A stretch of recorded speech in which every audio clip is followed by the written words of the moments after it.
안녕하십니까. 최영일의 시사본부 시작합니다. 저는 건강상의 이유로 자리를 비운 최영일 평론가를 대신해서 진행을 맡고 있는 장윤선입니다. 오늘 1부에서는 오늘 하루 꼭 알아야 할 소식을 한입에 정리해드리는 한입뉴스 준비되어 있습니다. 2부에서는 최영일의 시사본부 전설의 코너, 배종찬 인사이트K 연구소장과 이은영 휴먼앤데이터 소장의 여론오락관 준비되어 있습니다. 4.5 재보궐선거 결과 분석과 1년 앞으로 다가온 총선 전망 함께 해보겠습니다.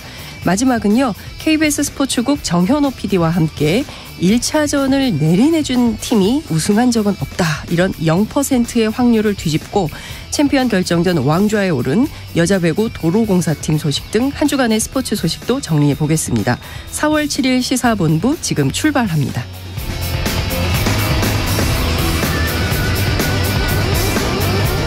네, 1부 마지막에 듣는 노래 디저트송 신청도 기다립니다. 오늘 듣고 싶은 노래 있으시면 문자 샵 9730으로 자유롭게 보내주십시오. 짧은 문자 50원, 긴 문자 100원입니다. 청취율 조사 기간을 맞이해서 청취자분들께 드리는 간식 선물도 준비했는데요. 비가 그치고 날씨가 많이 풀렸습니다. 주말 나들이 계획을 하시는 분들이 많을 것 같은데요. 지금 이맘때 어디가 좋을지 문자로 남겨주시면 추첨을 통해서 치킨 쿠폰 보내드리겠습니다. 많은 참여 부탁드립니다. KBS 1라디오의 모든 프로그램은 유튜브에서도 함께 하실 수 있으십니다. 실시간 방송도 보실 수 있고요. 정치, 경제, 사회, 문화 등 다양한 분야의 명품 콘텐츠도 마련되어 있으니까요. KBS 1라디오 채널 구독, 좋아요, 그리고 댓글도 많이 부탁드립니다.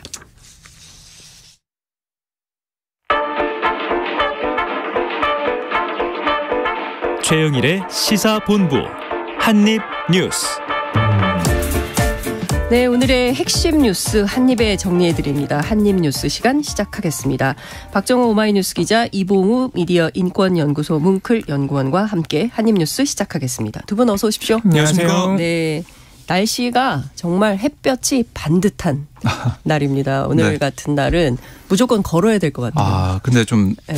바람 미세먼지가. 좀 차갑고 그래서 예. 좀 춥더라고요. 그래도 마스크 딱 쓰시고 조금 입으시고. 주말에는 네. 체감 온도가 영하까지 떨어질 수도 있다 그래가지고 또 주말에는 또 단단히 채비하셔야겠습니다. 그렇습니다. 그래도 햇볕이 좋은 날은 좀 걷는 거죠. 예, 걸으면서 최영일의 시사본부 함께 들으시면 좋을 것 같습니다. 오늘 경제 뉴스로 시작을 해야 될 것 같은데요. 지난 2월 경상수지가 2달 연속 적자를 기록했네요. 네, 한국은행이 오늘 발표한 국제수지 잠정 통계에 따르면 네. 올해 2월 경상수지 5억 2천만 달러 적자로 집계가 됐어요. 그러니까 2개월째 적자에서 벗어나지 못했다라고 볼 수 있고요. 수출 부진에 따른 이 상품 수지 적자가 5개월째 이어졌고요. 여기다가 해외여행 증가 등에 따라서 이 서비스 수지 적자도 늘었습니다. 이 적자 폭 같은 경우는 사상 최대였던 1월 42억 1천만 달러보다는 감소한 그런 모습이지만 네. 이 적자가 이어지고 있는 부분이 좀 우려가 되고 있는 상황이고요. 항목별로 좀 잠깐만 살펴보면 네. 상품 수지가 13억 달러 적자. 그러니까 5개월 연속 적자일 뿐 아니라 1년 전과 비교해서 이 수지 자체가 56억 5천만 달러 급감을 했습니다. 그러니까 이 글로벌 경기 둔화 때문에 특히 이제 반도체가 41.5% 급감을 했고요. 네. 화학공업 제품도 9.8% 급감, 철강 제품도 9.2% 줄어들었습니다. 그러니까 지역별로 보니까 동남아가 25% 마이너스예요. 그러니까 중국도 마이너스 24.3%, 일본도 마이너스 5.4%입니다. 네. 그러니까 수출이 위축이 됐다라는 게 수치로 드러나 있고요. 네. 반대로 수입은 1년 전보다 4.6% 증가했는데 이 원자재 수입이 이 작년 같은 날보다 7.2% 늘어난 게 작용한 걸로 풀이가 됩니다. 그리고 뭐 서비스 수지도 잠깐 보면 네. 이게 20억 3천만 달러 적자를 기록했어요. 그러니까 코로나19 관련 방역이 완화되면서 여행 수지 적자가 1년 사이에 2배 이상 늘어난 그런 상황인데요. 네. 이게 좀 우리가 서비스 수지를 역전시킬 수 있을지, 이건 또 해외에서 얼마나 많은 이 여행객들이 들어오느냐 좀 봐야 될 것 같고, 그리고 본원 소득 수지, 이거는 뭐 우리가 이제 배당받는 이런 것들이 이제 포함되는 그런 수지인데요. 네. 이거는 흑자를 기록했으니까 작년 2월보다 15억 6천만 달러 증가를 했습니다. 네. 뭐 미국 학생들이 한국으로 수학여행 온다 뭐 이런 소식도 있던데 얼마나 늘어날지 좀 지켜봐야 될 것 같고요. 무엇보다 수출 부진, 이 상당히 뼈아픈 소식인 것 같은데요. 우리 정부 어떤 대책, 어떤 입장으로 좀 준비하고 있습니까? 지금 정부도 여러 가지 대책을 잇따라 내놓고 있는데요. 일단 네. 우리 정부의 입장은 올해 하반기로 갈수록 회복 기조를 보일 것이라는 기대감을 나타내고 있습니다. 오늘 방기선 기획재정부 1차관 주재로 열린 비상경제 차관회의에서 네. 이 방 차관이 이렇게 얘기를 했습니다. 3월 이후에 외국인 입국자가 증가하고 있고 무역 수지도 시차를 두고 완만히 개선되면서 올해 다지나면 경상수지는 연간 200억 달러대 흑자를 예상할 수 있다라고 얘기를 했고요. 네. 최근 정부가 발표한 내수 활성화 대책이 여행 수지 개선 효과를 얼만큼 창출할지가 관건이다라고 얘기했는데 네. 여기서 말한 이제 내수 활성화 대책이라는 게 아까 말씀하신 그런 내용과 비슷해요. 뭐 휴가비를 지원하겠다, 아니면은 지역의 문화 축제, 관광 축제를 지원하겠다는 내용인데 이게 얼마나 정말 이 전체적인 경제에 영향을 미칠지는 한번 두고 봐야 될 것 같고요. 네. 그리고 어제는 이 비상경제 장관회의도 있었습니다. 네네. 여기서 추경호 부총리도 비슷한 얘기를 했습니다. 하반기에 역시 회복이 기대가 되는데 지금 문제가 된 게 수출이잖아요. 특히 이제 반도체가 요즘 어려운 걸로 나타나고 있는데. 예. 중국이 최근 경제활동을 재개를 해서 앞으로도 수출, 반도체 등 수출이 회복될 것으로 기대를 하는데 아직까지는 이 중국의 경제활동 재개에 따른 효과가 본격화되지 않았기 때문에 좀 안 좋아 보이는 것이다 라고 얘기를 했고요. 또 반도체 등 이 전략적인 기술 분야에 5년간 민간에서 156조, 정부 4조 5천억 규모의 연구개발 자금을 투입하겠다라는 네. 보관을 밝히기도 했고 또 13조 규모에 이르는 민자 사업을 발굴해서 또 빨리빨리 공사가 될 수 있도록 하겠다 그러면서 여러 가지 얘기를 했는데 여기에 보면은 근데 기간 산업에 대한 민자화, 사실상 민영화를 의미하죠. 네. 심지어는 예비 타당성 조사 절차를 또 민자화하겠다. 이런 보관까지 들어가 있어가지고 경제 활성화 대책으로는 좋은데 이런 또 민영화 얘기가 나오니까 또 우려가 터져나올 수밖에 없는 상황입니다. 그렇군요. 어찌됐든 뭐 수입 수출 관련 특히 경제 문제도 외교하고 동떨어져서 판단할 수 없는 문제이기 때문에요. 정부가 어떤 대책을 내놓을지 저희가 좀 지켜보도록 하고요.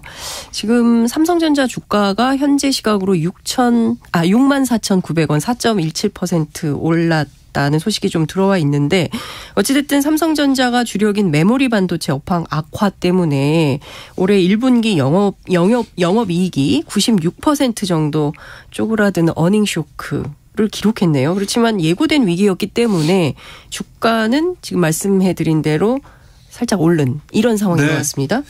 그러니까 삼성전자가 오늘 발표한 내용을 보니까 연결 기준 올해 1분기 영업이익이 6천억 원입니다. 그러니까 지난해 동기보다 95.75% 감소한 걸로 잠정 집계가 된다고 공시를 한 건데 네. 이 삼성전자의 분기 영업이익이 1조 원대 이하로 주저앉은 거 이게 2009년 1분기 후 14년 만에 처음이에요. 그러니까 지난해 하반기부터 시작된 이 반도체 수요 둔화에 따른 출하 부진. 앞서 말씀드린 상품 수지에서 나타나 있는 그런 상황인데요. 거기다가 가격 하락. 이게 시장의 예상보다 더 심각한 수준이다라는 게 이번에 드러났습니다. 네. 그런데 언급하신 것처럼 시장은 반응이 좋아요. 왜 그러냐면 네. 이번에 삼성전자가 얘기한 게 뭐냐면 공급성이 확보된 제품 중심으로 의미 있는 수준까지 메모리 생산량을 하향 조정 중이다. 이렇게 얘기했어요. 그동안 인위적인 감산 없다라는 기조를 유지했던 삼성전자가 감산에 대해서 공식 인정한 거 여기에 대해 시장이 환호하고 있다라고 볼 수가 있는데요. 그러니까 이런 거예요. 그러니까 감산을 하면, 그러니까 생산이 줄면 언젠가는 수급이 호전될 테니까 아하. 하반기에는 지금보다 더 좋아지겠지. 뭔가 업황이 좋아지지 않을까. 또 가격도 올라가지 않을까 이런 생각을 한다는 거예요. 그래서 주가도 거기를 좀 반영해서 원래 이제 주식이 주가가 선반영됩니다. 앞으로의 미래에 대한 희망을 얘기하고 있어서 어제 뭐 최근까지만 해도 삼성전자에 대한 주가가 좀 지지부진했었는데 네. 이제 앞으로의 전망이 좋을 것이다라는 생각이 반영돼서 외국인들도 좀 사고 있다라는 소식이 들어와 있는데요. 네. 그럼에도 불구하고 일각에서는 감산의 수준, 뭐 기간 여기에 대한 불확실성이 좀 있어서 네. 그리고 또 전자기기 수요가 예전처럼 늘어날 수 있을까? 그러니까 장기적으로는 예전과 비슷한 그런 업황 사이클을 기대하기 어렵다는 지적도 있기 때문에 이달 말로 뭐 예정돼 있는 컨퍼런스 콜 얘기를 좀 봐야 된다. 네. 이런 뭔가 좀 지켜보자라는 분위기도 있는 상황입니다. 그렇군요.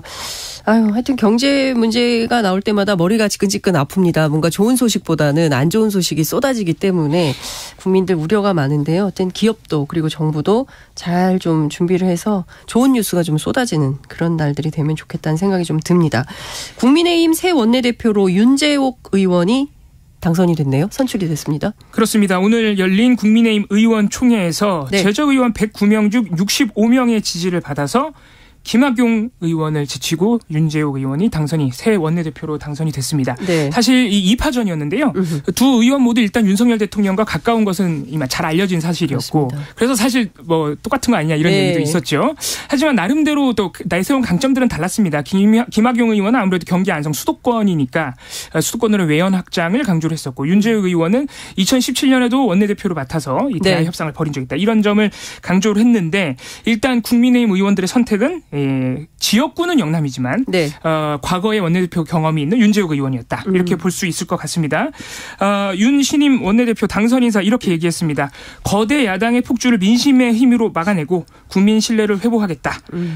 오늘까지 가지고 있던 의원님들 리스트 세모 동그라미 X 리스트 다 찢어버리겠다. 이런 얘기 했는데 이제 요거는 이게 뭐 이상한 얘기가 아니고요. 네. 네. 원내대표 경선하면은 어떤 의원이 날 지지하는지 아니면 잘 마음을 알 수 없는지 이런 거를 이제 동그라미 세모로 표시하기 때문에 이제 그런 거를 다 없애버리고 의원들과 함께 힘을 합쳐 나가겠다. 이런 의지를 밝혔습니다. 그렇군요.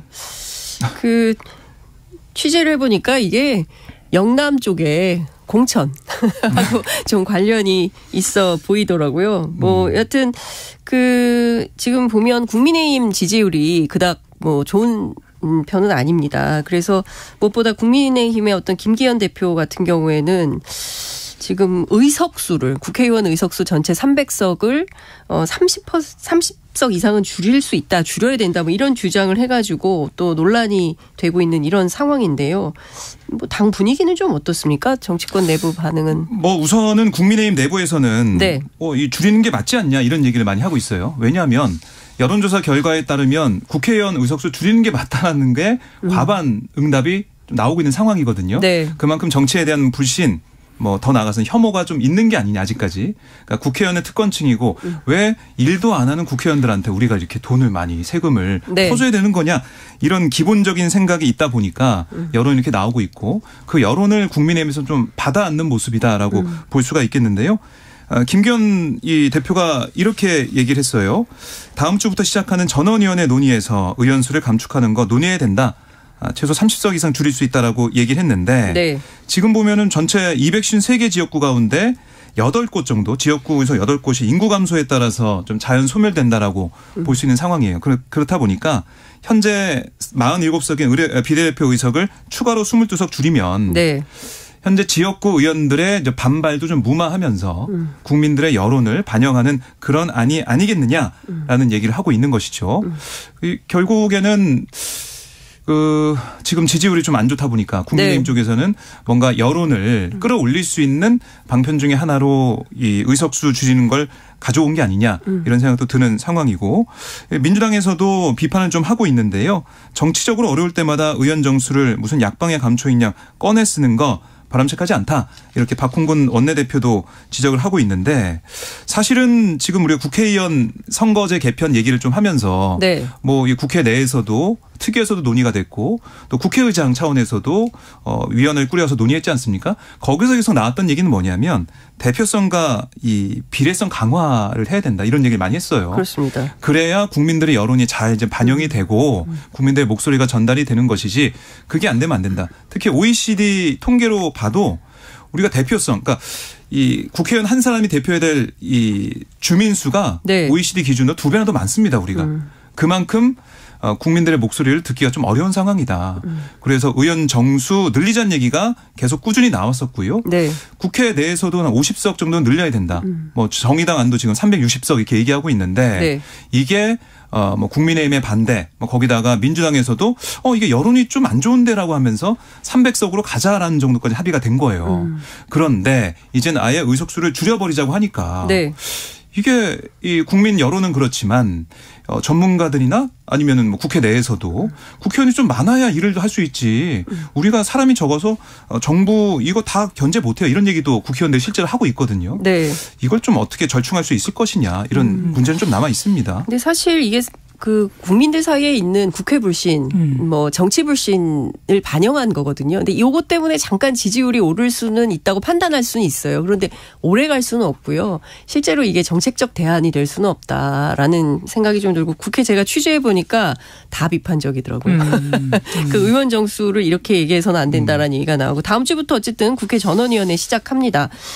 선거제도 개편안에 대해서 논의를 하고 총 나흘간이죠. 월화수목 나흘간 이제 그 토론을 하게 되는데 지금 올라온 개편안들의 주요 내용, 핵심 내용들은 어떤 것들이 있습니까? 그렇습니다. 지난달에 국회 정치개혁특별위원회가 마련한 개편안 네. 3개안이 있습니다. 이제 이걸 대상으로 다음 주죠. 10일부터 13일까지 전원위 100명이 네. 모여가지고 토론을 벌이는 것이죠. 그래서 네. 물론 3개안 중에 하나가 될 수도 있고 뭐 거기에서 또 좀 더 수정이 될 수도 있습니다만 지금 논의 대상으로 올라온 3개안을 요약을 해드리면요. 일단 첫 번째는 지역구는 중대선거구제로 하고 네. 비례대표제는 권역별 병립형으로 바꾼다라는 안이 있습니다. 네네. 일단 지역구 같은 경우에는 현재는 우리가 소선거구제죠. 그래서 승자독실이라고 얘기를 많이 하는데 작은 선거구에서 한 명만 오로지 승리하는 이런 구도인데 행정구역을 고려해서 한 선거구제로 좀 선거구를 크게 한 다음에 3인에서 5인을 뽑는다. 그리고 소선거구제도 구분을 해서 병립해서 실시를 한다. 이렇게 바꾸는 것과 또 비례선거 같은 경우에 현행은 준연동형 비례대표제라고 합니다. 네. 이게 말이 어려운데 그러니까 지금 비례대표제를 뽑을 때 일단 표 계산, 득표율 계산을 전국 단위로 하고요. 네. 그리고 비례 의석수를 지역구 의석수에 연동해서 계산을 합니다.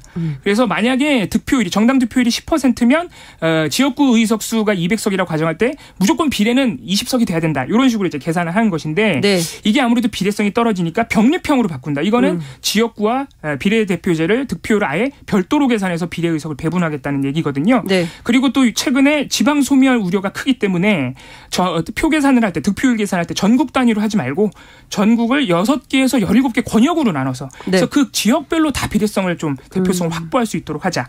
이렇게 지금 하나 안이 제시되어 있고요. 네. 그 다음 안은 가장 이게 어떻게 보면 적극적인 개혁을 꾀하는 안인데 네. 개방명부식 대선거구제 그리고 비례는 전국 병립형 비례대표제를 하는 안이 있습니다. 네. 여기서 이제 주목되는 것은 개방명부식 대선거구제인데 대선거구제는 아까 말씀드린 대로 이제 선거구를 좀 키워가지고 여러 명을 뽑는 지역구 선거인데 개방명부식 이게 지금은 후보들을 당들이 정해서 뭐 공천 같은 절차를 거쳐가지고 유권자들에게 제시를 하죠. 그래서 네. 유권자는 후보를 고를 여지가 없는데 이 개방명부식은 후보자까지 정당을 고르면 그 정당이 우리 후보가 이런 사람들이 있습니다라고 이 투표지 주는 거예요. 그래서 정당과 함께 후보자까지 좀 이렇게 보고 고를 판단할 수 있도록 하자. 예. 이런 것까지 들어가 있는 안이 하나 있고 가장 소극적인 안도 있습니다. 거의 현행을 다 유지하되 권역별만 추가를 하자. 이런 안도 올라와 있습니다. 어떤 안이 결정이 될지 정말 귀추가 주목되는데요. 그런데 뭐 김기현 대표가 네. 이렇게 30석 최소한 줄여야 된다고 얘기해놔서 네. 국민의힘 의원들도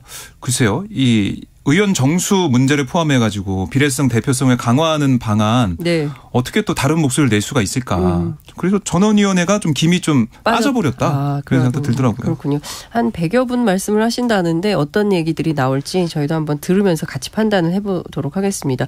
국민의힘 대표 선거에 출마했던 분 있지 않습니까? 그 황교안 전 미래통합당 대표. 이게 이름이 바뀌어가지고 네. 사실은 이제 국민의힘인 건데요. 전신, 네. 예, 전신이죠. 전광훈 목사와 관계가 틀어진 이유를 오늘 아침 밝혔다면서요. 네, 이제 황 전 대표가 오늘 한 라디오 인터뷰에서 전광훈 목사가 네. 2019년 총선 공천 과정에서 말도 안 되는 주장과 요구를 해와서 함께하기 어려워졌다 이런 얘기를 했어요. 그러니까 과도한 공천 요구를 했다는 거고요. 그러면서 숫자부터 얘기했다는 겁니다. 네. 그래서 진행자가 뭐 얼마나 했냐, 몇 명이냐, 몇 명이냐. 네. 그러니까 황교안 전 대표가 몇 명이면 이해가 된다라고 했더니 진행자가 그럼 몇십 명이었느냐라고 네. 묻자 황 전 대표는 뭐 그 정도 얘기하자 즉답을 피했는데 몇 명은 아니니까 상당히 많은 숫자를 그렇죠. 얘기한 거네요. 최소한 십수 명은 얘기한 게 아니냐라는 추측을 저희가 할 수밖에 없는 것이고요. 그리고 황 전 대표는 지금 단계에서 전광훈 목사를 당에서 축출해야 된다. 도움이 되는 줄 알았지만 실제로 도움이 되는 게 아니라 네. 폐해고 더 많은 사람이 떠나는 기회가 될 수 있다. 이런 주장을 펼쳤습니다. 일종의 경고성 메시지를. 네. 그러니까 이게 황교안 전 대표뿐만이 아니라 국민의힘 내부에서 경계하는 목소리가 나오고 있는데요. 하태경 의원도 어제 한 방송에서 뭐라고 했냐면 전광훈 세력과는 완전히 선을 그어야 된다. 우리 당에 미래가 없다. 다 잘라내야 된다. 이렇게 강하게 얘기를 했습니다. 네. 그러면서 전광훈 정당이 따로 있다. 그러니까 전수조사해서 당원 가입서 추천자란에 정광훈이라고 쓰여져 있으면 이중 당적자들은 전부 다 출단시켜야 된다. 이렇게까지 얘기를 했습니다. 세게 나오는데 김재원 최고위원 어떻게 하죠? 김재원 최고위원. 글쎄요. 지금 4월 한 달 동안은 지금 무건 수행 그렇습니다. 중이기 때문에 네. 끝난다면 물어보도록 하겠습니다. 그렇군요. 짧게 50억 클럽 특검 법안 소위가 파행됐다는 소식도 좀 들어와 있는데요. 이게 지금 논의가 파행되면 이거 어떻게 되는 겁니까? 일단 다음 논의를 또 뭐 해보겠다는 의지긴 한데 국회에서는 일단 어제는 이게 처음으로 법안 소위에 올라와서 논의를 하기로 했는데 국민의힘 의원들이 합의되진 않은 일정이다라고 하면서 퇴장을 해버리는 바람에 50억 클럽 특검법이 일단 논의가 지연됐습니다. 그렇군요. 자, 저희가 교통 정보를 좀 들어봐야 되는데요. 그 전에 잠깐 문자 많이 보내주셔서 문자 소개 좀 해드리겠습니다. 8101님께서 문자 주셨어요. 지금 점심 먹고 걸으러 나왔습니다. 내일은 청산도 슬로우길 걸으러 갑니다. 노란 유채꽃과 청보리 파란 바다. 너무 부럽다. 천천히 걸으며 많이 느끼고 보고 힐링하고 오겠습니다. 너무 좋으시겠어요. 부럽습니다. 5622님께서는 개인적으로 장윤선 기자님, 장윤선입니다. 장윤선 기자님의 팬입니다. 아유, 감사합니다. 말씀하시는 게 귀에 콕콕 박혀요. 대구엔 날씨가 너무 좋아요. 도류공원에서 운동하면서 잘 듣겠습니다. 하셨습니다. 치킨 보내드리겠습니다. 아유, 너무 감사합니다. 저희 지금 잠깐 이 시각 교통정보 듣고 돌아오겠습니다. 이승미 리포터 나와주세요. 네, 이 시각 교통정보입니다. 수도권 제일순환고속도로 구리에서 일산 방향으로 송춘하들목에서 화물차가 옆으로 넘어진 사고를 처리하고 있습니다. 1, 2차로가 차단되고 있고요. 사패산 터널에서 송춘아들목 쪽 정체입니다. 판교에서 구리 방향으로는 송파에서 서안암까지 4km 구간 작업 여파로 밀리고 있고 영동고속도로 강릉 방향으로 반월 터널에서 부곡까지 밀립니다. 용인나들목에서 양지터널 사이 정체도 꾸준하고요.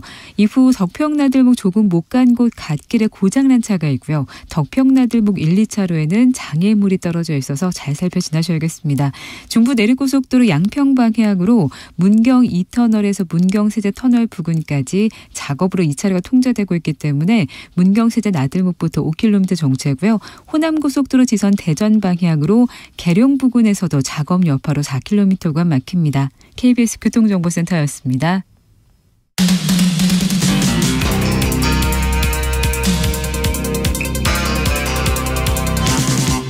최영일의 시사본부. 네, 한입뉴스 계속 이어가겠습니다. 박정호 기자, 이봉우 연구원 함께하고 있습니다. 자, 어제 외교부가요. 30년이 경과돼서 비밀이 해제된 외교 문서들을 다량 공개를 했는데요. 1992년 외교 기밀 문서들이 세상에 나온 겁니다.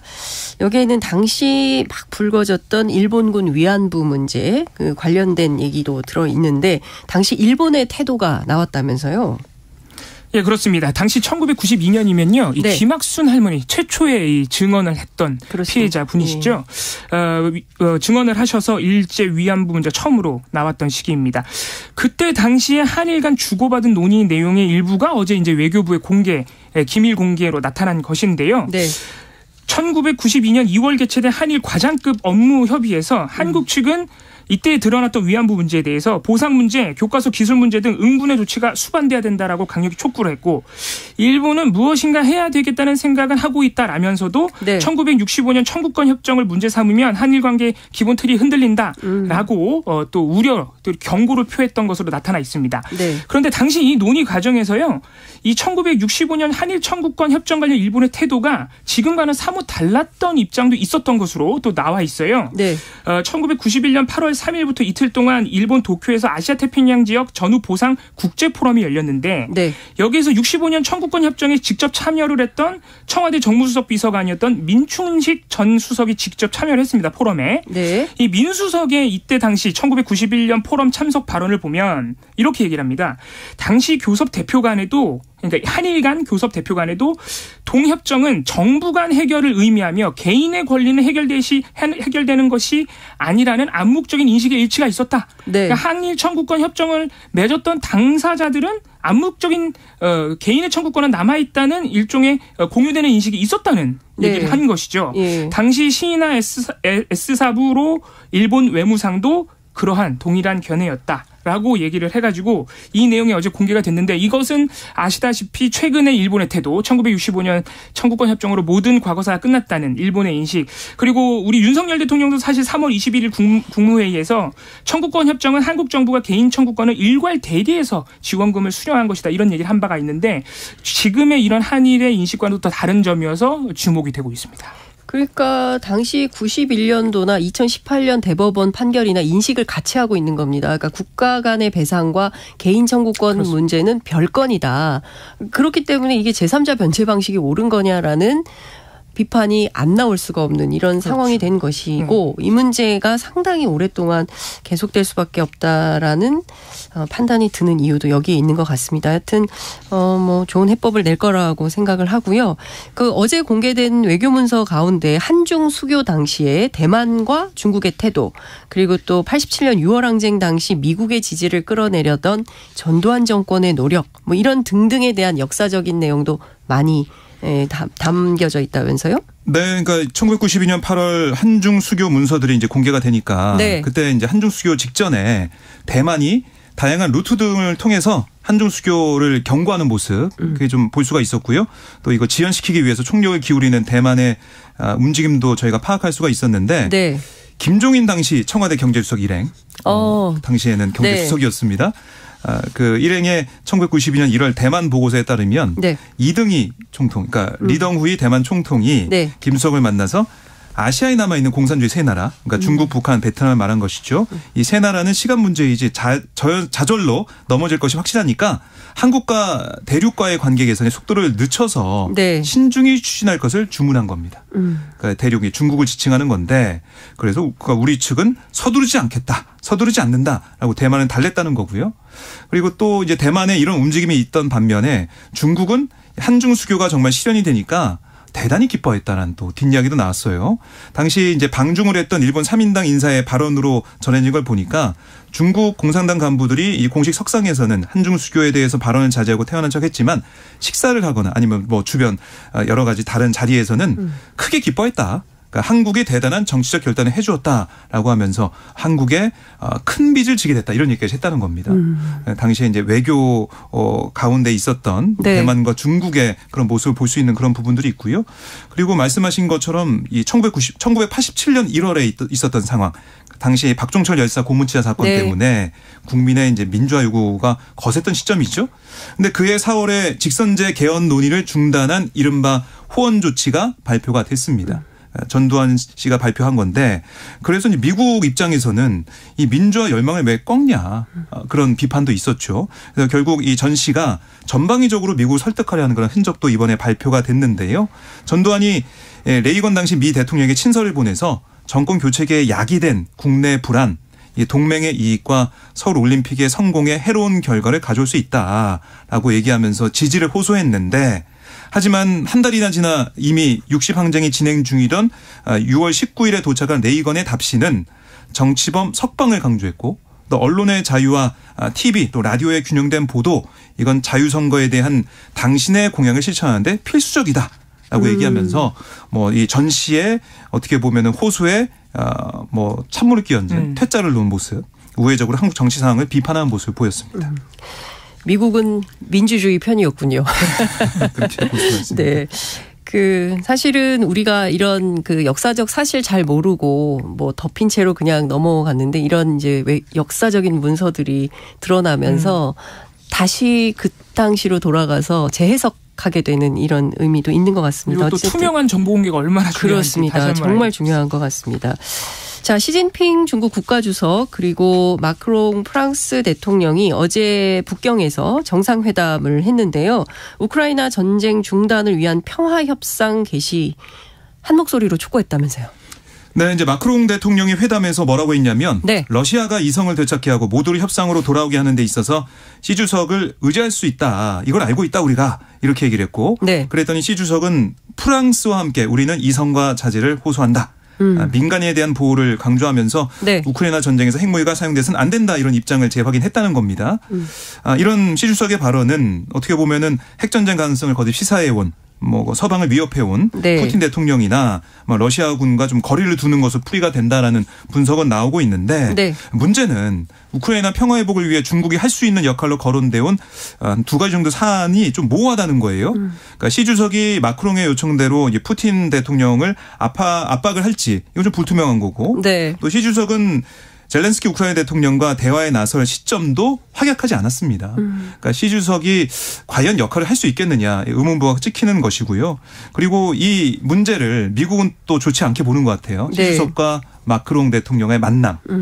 그러니까 어떻게 보면 서방 세계가 단결해가지고 중국을 견제해야 되는데 마크롱 대통령 왜 갔지? 뭐 이런 생각 좀 하는 것 같고 그리고 시 주석 입장에서는 프랑스를 좀 이용하면서 네. 서방 세계의 끈을 그러니까 유럽을 미국과의 사이에서 갈라치게 하는 그런 전술도 쓰는 게 아니냐 이런 해석도 나오고 있습니다.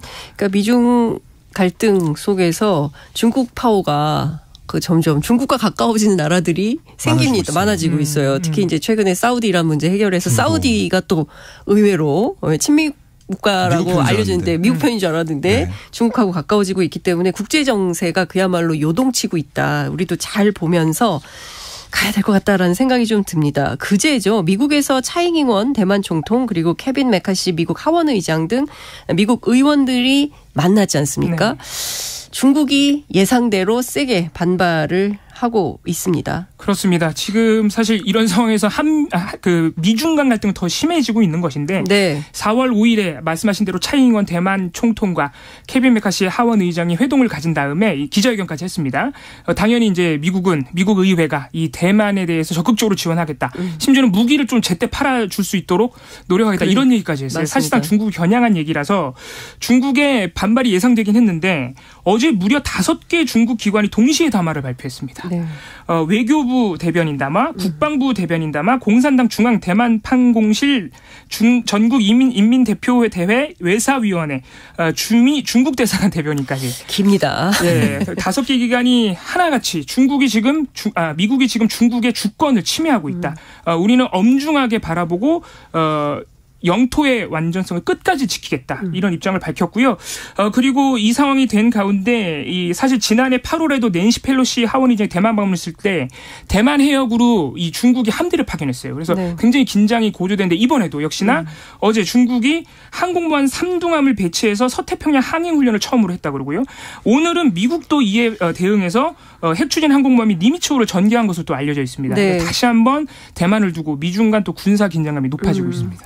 하나의 중국 그리고 이 중국은 다른 것은 몰라도 특히 대만 문제에 대해서 굉장히 예민합니다. 그 애국주의가 이런 일 한번 나면은요 웨이보가 굉장히 많이 글들이 올라오거든요. 이거 보면 하여튼 굉장히 예민한 문제여서 국제 관계가 계속 좀 격화하고 있는 것 같아서 좀 걱정이기도 합니다.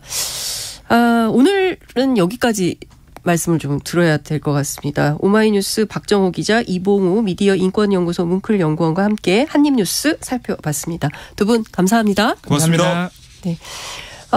문자들을 굉장히 많이 주시고 계셔서 너무 감사합니다. 9561님께서 순천 정원 박람회 추천합니다. 가족들이랑 같이 여행하기도 좋고 저희 아이들도 엄청 좋아했습니다. 주변에 여행하기도 좋은 곳이 많습니다. 그렇군요. 저는 순천 못 가봤는데 한번 가보고 싶네요. 9423님께서도 문자 주셨습니다. 지금 이맘때 제가 살고 있는 청주의 상당산성 좋습니다. 이곳은 평지보다 벚꽃이 일주일 늦게 피는데요. 그렇군요. 그래서 이번 주에 가면 만개한 벚꽃을 볼 수 있어요. 비 와가지고 다 떨어지는 줄 알았는데.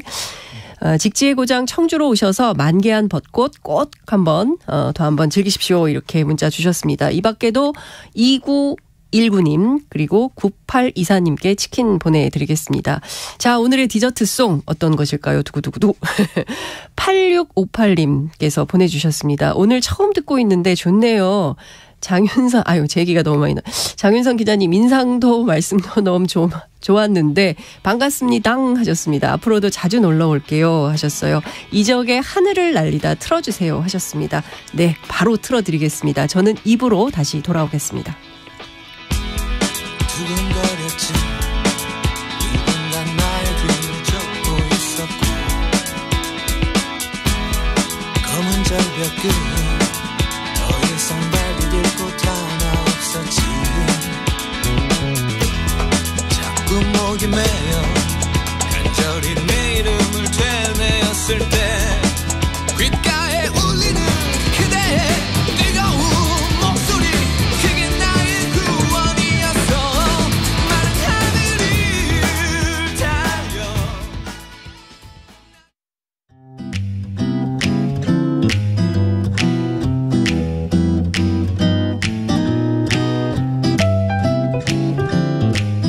안녕하세요. 바른말 고운말입니다. KBS 1텔레비전에서 방송되고 있는 우리말 겨루기에서 나왔던 문제를 짚어보겠습니다. 오늘 문제는 제시되는 4개의 표현 중에서 틀린 것을 찾아 바르게 고쳐보시기 바랍니다. 문제 드립니다.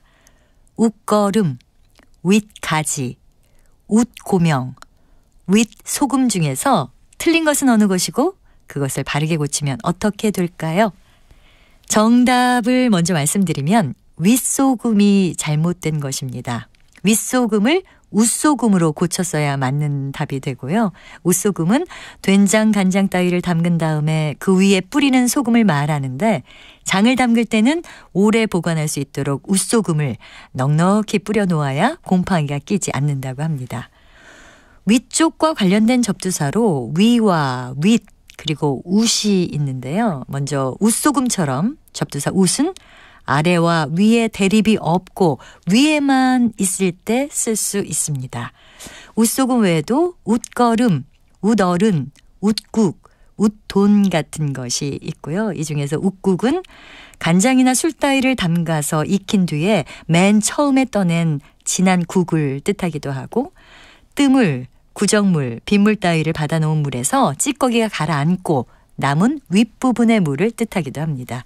그리고 문제에 나왔던 윗가지는 큰 나무의 높은 가지를 뜻하고요. 이와 반대로 나무의 밑부분에 도단한 가지는 아랫가지가 아니라 밑가지라고 한다는 것도 참고로 알아두시면 좋겠습니다. 바른말 고운말 아나운서 변형이었습니다.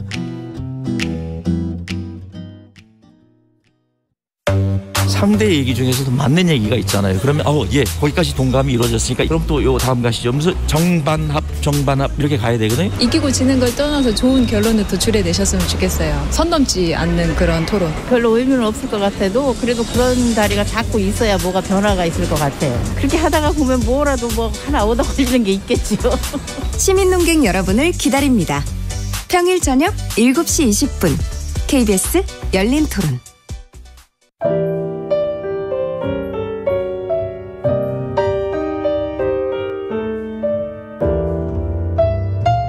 내일의 품격, 김성환의 시사야에서 챙겨가세요. 하루를 마무리하는 시간 꺼내보는 당신의 지식 창고. KBS 1라디오 김성환의 시사야. 평일 밤 10시 5분 여러분을 찾아갑니다.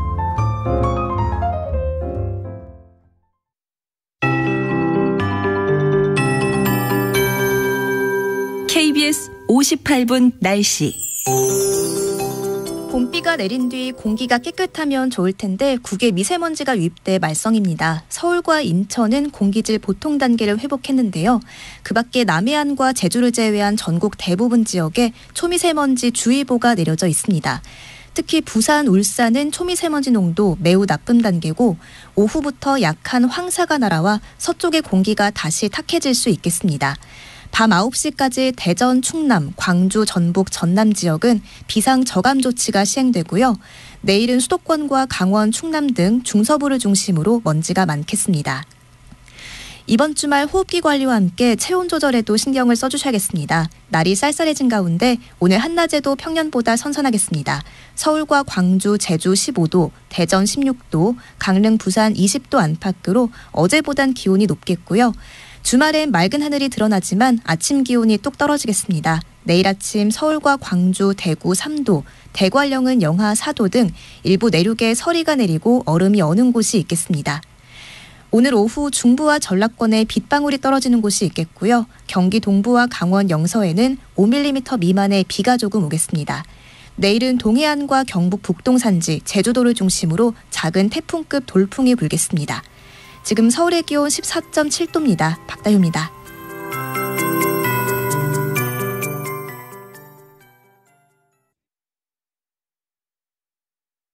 정성을 다하는 국민의 방송 KBS가 한시를 알려드립니다. AM 711kHz, FM 97.3MHz, KBS 1라디오입니다. HLKA.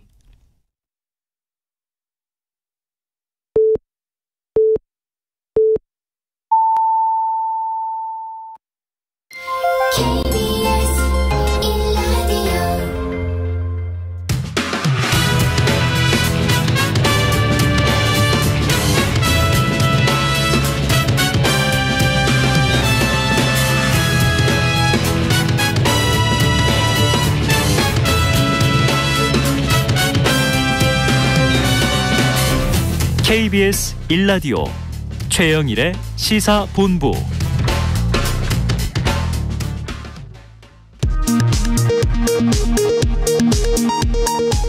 이 시각 라디오 정보센터 뉴스입니다. 메모리 반도체 업황 악화로 올해 1분기 영업이익이 96% 급감한 삼성전자가 감산을 처음으로 공식 인정했습니다. 삼성전자의 분기 영업이익이 1조 원대 밑으로 떨어진 것은 14년 만에 처음입니다. 서울 강남 대치동 학원가에서 학생들에게 마약이 든 음료수를 마시게 한 일당 4명이 모두 경찰에 붙잡혔습니다. 서울경찰청 마약범죄수사대는 오늘 0시쯤 음료 배포 현장에 있었던 20대 여성 1명을 대구에서 추가로 검거했다고 밝혔습니다. 국민의힘 신임 원내대표로 3선의 윤재욱 의원이 선출됐습니다. 소속 의원 109명이 참여한 투표에서 윤 의원은 65표를 얻어 44표를 득표한 4선의 김학용 의원을 제쳤습니다. 지금까지 라디오 정보센터 뉴스 정한나였습니다.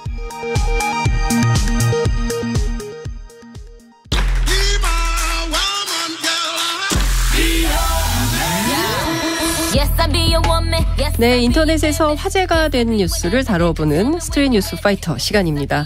조현정 시사평론가와 함께하겠습니다. 어서 오십시오. 네, 안녕하세요. 네, 이렇게 좋은 네. 봄날 네. 조평론가께서는 어디 가시고 싶으세요? 혼자 있고 싶습니다. 아니 네. 어디론가 다들 떠나고 싶은 장소는 별로 중요하지 않고 초록초록.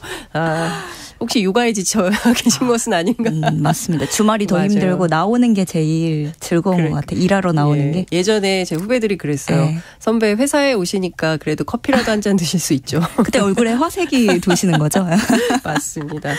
하여튼 아이들도 엄마들도 행복한 네. 나라가 될 수 있게 좋은 나라 됐으면 좋겠습니다.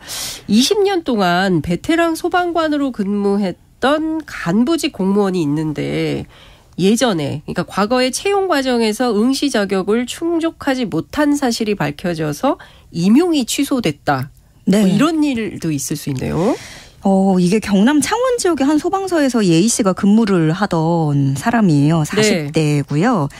특수부대인 해군 해난구조대 경력을 인정받아서 2003년에 구조대원 경력직에 합격을 했습니다. 그런데 올해 20년 뒤에 알고 보니 사실은 그때 당시 경력직 요건을 충족하지 못한 것으로 나타난 거죠. 네. 그 당시 경력 요건이 특수부대 경력 3년 이상이었습니다. A씨의 이 특수부대 실제 경력은 2년 1개월이었던 거예요. 11개월이 부족한. 네. 근데 군대 복무는 4년이었어요. 그래서 이 군 경력 증명서에는 4년이라고만 뭉뚱그려서 나와 있는 거지 그 안에 세세하게 뭐 계급이라든가 개월별 어디서 업무를 어떻게 했고 이런 상세한 게 나와 있지 않았던 거죠. 네. 전체 군 생활 기간만 표기가 돼 있기 때문에 이걸로 서류를 통과했다 이렇게 보고 있는 건데요. A씨는 어쨌든 간 이렇게 합격을 하고 각종 구조활동 임무를 해왔습니다. 뭐 수상 현장, 산악, 화재 현장 가리지 않고 업무 수행 능력이 탁월했다고 전해지고요. 네. 또 동료들로부터 인정받아서 1계급 특별 진급이 되기도 했었습니다. 그러다가 누군가가 A씨 경력이 부풀려진 것이다 라면서 국민신문고에 민원을 넣어요. 그래서 소방당국이 이걸 확인하고 A씨의 합격을 취소하기에 이른 겁니다. 이 제보자는 이걸 어떻게 알았을까요? 그래서 아마 지금 나오는 얘기는 측근이 아니겠느냐 하는 그런 추측들이 누리꾼들 사이에선 퍼지고 있는데 이제 A씨는 해명을 하기로 네. 공고문을 다 읽어봤고 증명서에 따라서 자격이 될 줄 알았다. 고의로 부풀린 건 아니다라고 해명을 했고요. 네. 소방당국은 이미 공소시효가 지났고 채용 담당자 징계도 처벌 기간이 만료됐기 때문에 이제 취소에서 끝나는 거지 별도 수사라든가 뭐 징계 의뢰 이런 것들은 하지 않을 방침이라고 밝혔습니다. 네. 근데 이 사건이 굉장히 많이 대두가 되고 있는데 누리꾼들 의견이 크게 엇갈리더라고요. 먼저 이제 징계는 너무 심했다라는 건데 20년간 열심히 소방관 생활을 해왔고 현장 능력까지 부정할 수 없다. 그러게요. 예, 감봉 정도의 징계면 충분하다. 2년 1개월이면 횟수로 3년으로 생각했을 수도 있는 거 아니냐. 군생활 4년 동안 한 사람인데 가혹하다. 처음부터 제대로 확인을 안 한 채용 담당자 탓이 아니냐. 목숨 바쳐 20년을 소방관으로 살았는데 그런 사람을 이렇게 쉽게 버리냐.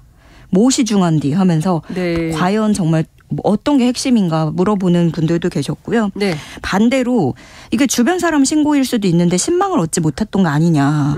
안타까운 일이지만 거짓말로 경력을 부풀리면 안 된다는 전례를 남겨야 한다. 허위 스펙으로 지금까지 월급 받은 것으로 충분하다. 이런 의견도 있습니다.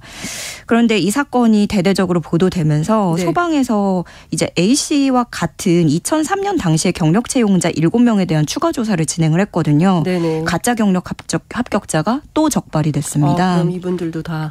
네, 그래서 이 소방당국이 이런 사례가 전국적으로 더 있을 것으로 보고 전수조사 여부도 검토하고 있습니다. 그렇군요.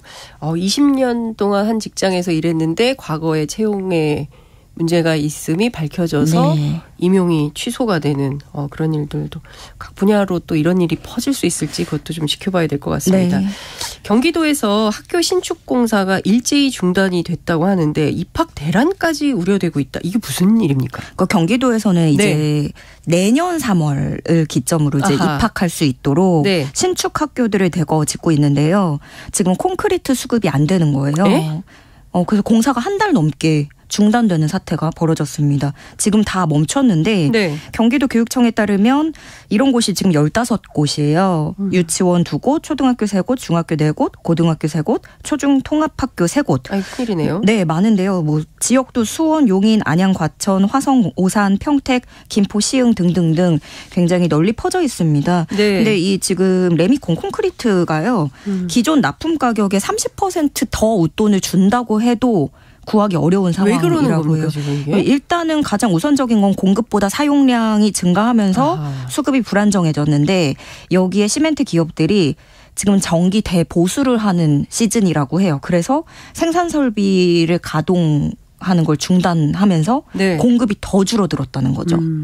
이 추세라면 내년 3월 개교는 못 맞추는 거고요. 아이고. 그럼 이제 학생들이 못 들어가니까 최악의 경우에는 개교 시기를 연기하거나 또 지금 얘기가 나오는 게 그럼 모듈러 교실을 설치해서 조립해서 넣어놓자 이런 방안도 거론이 되고 아니면 또 인근 학교로 같이 건너가서 네. 그렇게 되면 이제 통학버스를 운영해야 되는데 이건 또 학부모들의 우려와 반발이 있을 수도 있겠죠. 그렇죠. 근데 이미 지난해도 그렇고 올해에도 그렇고 몇몇 학교들이 공사를 다 끝내지 못한 채로 개교를 한 학교들이 있어요. 네. 그러니까 보면은 교문도 없고 철제 가벽을 설치해서 임시 통로로 아이들이 등교를 하다 보니까 상당히 위험한 모습입니다. 지금 이게 경기도만 그런 건지 좀 확인을 해볼 필요가 있을 네. 것 같은데요. 다른 데는 몰라도 학교는 가야죠. 네? 학교는 가야죠, 아이들이. 세상에 얼마나 이게 준비가 제대로 안 됐으면 네. 교육청은 뭐 하는 겁니까?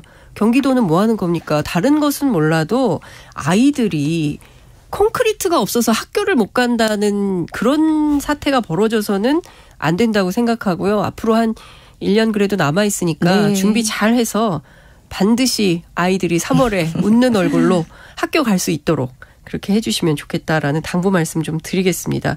미국의 전기차 업체 테슬라 있잖아요. 네. 그 테슬라에서 직원들이 고객 차량 카메라에 찍힌 영상을 온라인 채팅방에 올려가지고 함께 돌려봤다. 이런 언론 보도가 나왔어요. 네. 도대체 이게 무슨 소식입니까? 어떻게 이럴 수가 있죠? 네, 로이터 통신이 네. 테슬라에서 일했던 직원 9명을 인터뷰를 했는데요. 이 인터뷰를 종합해보면 2019년부터 지난해까지 테슬라 직원들이 내부 메신저로 고객들 차량 영상을 서로 주고받고 같이 훔쳐보게 한 보고 거죠? 일단 내부 회사에서는 네. 훔쳐보지 않아도 권한은 있어요. 영상에 접근할 권한이 있는데 그게 문제인 건데 이들의 증언에 따르면 직원들이 공유한 영상 중에는 한 남성이 알몸으로 차량에 접근하는 영상도 있었고 고속으로 주행하던 테슬라 차량이 자전거를 탄 어린이를 치는 모습이 담긴 영상 이런 것들이 있었는데 직원들이 대화하고 채팅하면서 영상을 같이 봤다는 거죠. 네. 그리고 또 차량 시동이 꺼져 있는 상태에서조차도 영상 녹화가 이뤄진 것 같다는 증언도 있었고요. 네. 심지어 그중에 영상 속에 굉장히 좀 희귀한 차량 한 대가 있었어요. 어떤? 근데 이게 사실은 일론 머스크, 그 테슬라 최고 경영자의 차였다라는 얘기가 있거든요. 왜냐면은 그 일론 머스크 정도면은 희귀한 차량을 탈 것이고 모델이. 네. 그래서 이거는 일론 머스크의 차다. 근데 그 머스크의 차마저도 영상이 공개됐다. 이렇게 얘기가 나오는 거죠. 그리고 머스크는 이와 관련한 논평 요청에 응하지 않았다고 로이터가 전했습니다. 뭔가 있네요. 네. 네, 이런 관행이 지금도 계속되고 있는지는 확인할 수 없다는 게 로이터의 이야기인데 네. 근데 사실 2019년부터 지난해까지 이렇게 공유를 했으면 올해라고 뭐 달라졌겠느냐 하는 회의감이 나오는 거고 문제는 아까 방금 잠깐 말씀드린 그런 테슬라의 광범위한 영상 데이터 수집인데요. 네. 테슬라가 자율주행 기술을 개발하는 과정에서 인공지능 시스템을 학습시키려면 그러기 위해서는 무엇보다 수많은 영상 데이터를 확보하는 게 필요한데 이걸 위해서 많은 직원들을 고용해서 이 수집된 영상을 다 개별적으로 분류하는 작업을 시켰다는 거죠. 여기에 라벨링을 하고 이런 식으로 확인해서 분류하게끔 만들다 보니까 네. 그럼 직원들은 고객 영상에 얼마든지 접근할 수 있는 권한들을 다 가졌던 겁니다. 실제로 테슬라 개인정보 취급 방침에는요. 고객이 데이터 공유에 동의하면 차량이 수집한 데이터를 테슬라에 제공할 수 있게 된다라는 약관이 있어요. 근데 우리 뭐 어디에 가입할 때마다 좀 그런 거 있잖아요. 개인정보 그렇죠. 취급 동의 맞습니다. 이런 게 있는데 이게 지금은 카메라 촬영 문제로 나왔지만 더 나아가서 생각해보면 앞으로 자율주행 도입에 있어서 그런 데이터 유출 우리가 어딜 가고 이런 경로, 취향 이런 것들이 다 반영되는 문제인 거잖아요. 네. 그때 이런 해킹에 대한 고민 주행 정보를 모두 추적할 수 있다는 점 이런 부분에 대해서도 고민을 좀 해봐야겠다는 생각이 들었습니다. 그렇습니다. 이게 우리가 빅데이터 시대에 살고 있고 내가 원하지 않는데 이 사람들이 어떻게 알고 네. 내가 원하는 정보를 막 다 갖다 주지. 지금도 그렇게 제가 필요한 광고를 그렇게 그러니까요. 보여줘서 예, 이렇게 다 갖다 주지. 막 이런 생각들을 하는데 결국에는 이게 사생활 혹은 또 개인정보 침해할 수 있는 이게 법률적으로도 뭔가 대안 마련이 필요한 거 아닌가. 물론 뭐 미국 얘기긴 하긴 합니다만 좀 전 세계적으로 고민이 좀 필요하다. 어떤 윤리적 관점이 필요하다라는 생각이 좀 듭니다. 우리나라 노인 10명 가운데 8명이 허리가 꼿꼿하다. 이런 국가기술표준원의 조사가 나왔다고요? 네. 노래 중에 꼬부랑 할머니가 이게 있는데 네. 이건 옛말이 됐다라는 헤드라인들이 장식을 하고 있습니다. 네. 산업통상자원부 국가기술표준원이 70세에서 84세의 고령인구 1,014명을 대상으로 인체 치수를 조사를 했어요. 결론적으로 간략하게 말씀드리면 네. 키는 더 커졌고 허리는 펴졌고 다만 살이 좀 더 쪘습니다. 죄송해요. 아니. 네. 남자 평균 키는 네, 괜찮으십니다. 남자 평균 키가 165.7cm로 20년 전보다 2.9cm가 늘었고요. 여자 평균 키는 152.1cm, 20년 전보다 2.7cm 커진 겁니다. 네. 그리고 허리가 굽지 않고 바로 선 체형 비율이 10명 중 8명이에요. 근데 아무래도 생각해보면 우리가 예전보다 농사 짓는 비율이 줄어들었고 맞습니다. 네, 뭐 소득 수준이 높아지면서 자기 관리들도 많이 하시다 보니까 그런 여건들이 원인으로 분석이 됩니다. 이제 여기서 또 3분의 1 이상이 비만으로 나타났다는 지점이 나오는데 네. 특히 남성 허리둘레가 네. 5.32cm나 늘어났어요. 근데 반면에 여자는 오히려 1.6cm 줄어들었습니다. 그렇군요. 이런 조사가요. 또 앞으로 고령층의 편의를 위한 그런 각종 서비스 설계에 활용될 수 있다고 하니까 네. 기초 데이터를 이렇게 또 확보하는 것도 중요한 의미를 갖는 것 같습니다. 네, 그렇군요.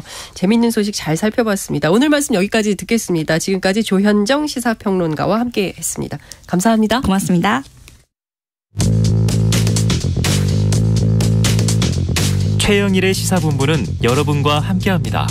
짧은 문자 50원, 긴 문자 100원이 드는 샵 9730. 라디오 어플 콩과 유튜브는 무료로 참여하실 수 있습니다.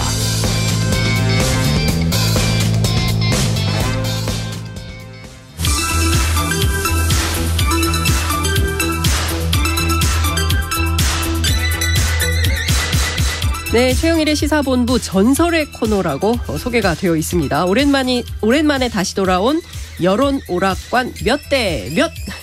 이은영 휴먼 앤 데이터 소장, 배종찬 인사이트 K 연구소장 함께하겠습니다. 두 분 어서 오십시오. 네, 안녕하세요. 네, 안녕하십니까. 반갑습니다. 불러주셔서 감사합니다. 존경하고 살아가는 두 분 감사합니다. 네, 전설의 고양이 배종찬입니다. 전설의 고양. 이런 거 참 좋아요. 좋죠. 예, 청취자분들께서 많이 웃으실 수 장안의 있으십니다. 화제입니다. 그러니까요. 예. 네. 시작하기 전에 콩으로 이은화님께서 문자 주셨어요. 최영일 팀장님 어디 가신 거예요? 제가 메일 듣지 못해서 궁금합니다 하셨어요.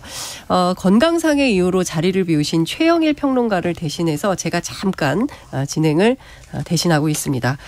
곧 오실 겁니다. 네. 예, 네. 기다려주세요. 네. 기 좀 한번 팍팍 넣어드릴까요? 최영일 평론가께. 예. 건강하시라. 네. 빨리 오세요. 네, 어서 오십시오. 예, 네. 빨리 오시라. 우리 장윤성 기자도 진행에는 또 네. 일가견이 있으시잖아요. 일만 있습니다. 네. 자, 죄송합니다. 네. 자, 그 윤석열 대통령 지지율 좀 살펴보겠습니다. 오늘 조사가 여러 개가 나왔어요. 네. 어저께부터 해서 쭉 나온 건데 일단 한번 쫙 읽고 가야지 숫자 네. 이야기하기 편할 것 같습니다. 뉴스피 의뢰로 RN서치가 2, 3일 조사한 1,032명 대상 조사가 있고요. 뉴스토마토가 미디어 토마토를 의뢰해서 3일에서 5일까지 성인 남녀 1,033명 조사, 시사저널이 조원 CNI에 의뢰해서 4월 3, 4일 이틀간 전국 성인 2,002명을 대상으로 실시한 조사, 갤럽이 이제 오늘 나왔죠. 4월 4일에서 6일 전국 성인 1,000명 대상 조사 4개가 나왔고요. 자세한 내용은 중앙선거여론조사심의위원회 홈페이지를 참조하시면 됩니다. 숨찹니다. 힘드네요. 지금 한일 회담 이후로 이게 좀 계속 하락 또는 보합 혹은 또 제자리 걸음 이런 상황인 것 같은데요. 이번 주 민심 어떤지 배 소장님 살펴주십시오. 네네. 이거 수치는 아닌가요? 수치는 이은영 소장님이 또 그렇군요. 눈이 좋으세요. 눈이. 네. 눈이 좋으세요. 부럽습니다. 네. 오늘 나온 조사가 갤럽인데요. 31% 대통령 지지도 긍정평가가 31%고 부정평가가 61%인데 긍정평가는 지난주 조사가 30%였거든요. 1%포인트 상승했고 그렇지만 부정평가도 지금 1%포인트가 상승을 했는데 이 61%가 굉장히 지금 갤럽이 조사한 최근 한 4, 5개월 사이에서 가장 높게 나온 부정평가라고 할 수 있겠습니다.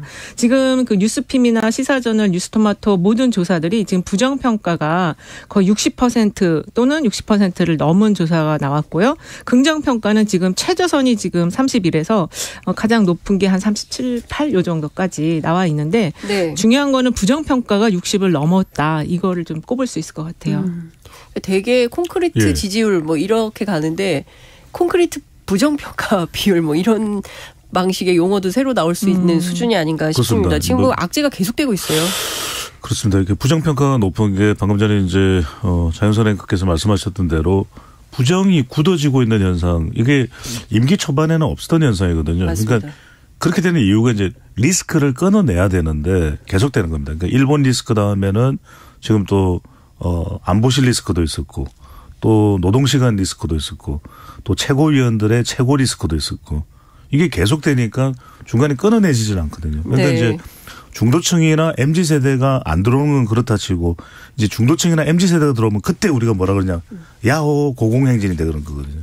그런데 지금은 대구, 경북, TK도 마찬가지겠지만 이번에 보궐선거 결과를 보면 PK까지도 이탈하는 상황이거든요. 울산의 결과를 보면은 그러니까요. 선거 결과도 그렇고. 김기현 대표의 정말 텃밭인데 남구의 기초의원도 당선이 안 됐고 교육감도 진보 교육감이 그대로 당선이 됐고 그러니까 이런 상황을 보면 지금 상황 자체가 타개가 안 되는 게 개선이 안 되는 게 결국 보수가 조금 위기감에 따른 기술적 결집을 해서 갤럽은 1%포인트가 굉장히 올라가긴 했거든요. 근데 부정이 내려와야 되는데 부정도 1%포인트 올라갔어요. 그래서 계속되는 리스크, 물론 외교 또 그다음에 또 일본 관련되는 내용 또 노동도 노동이지만 이제 지금 부산 같은 경우에서 이탈하는 걸 보면은 그러니까 기대를 했는데 그래도 좀 완전하지는 않고 또 노련하지는 않고 프로스럽지는 않더라도 정성껏 이렇게 당이 좀 추스려서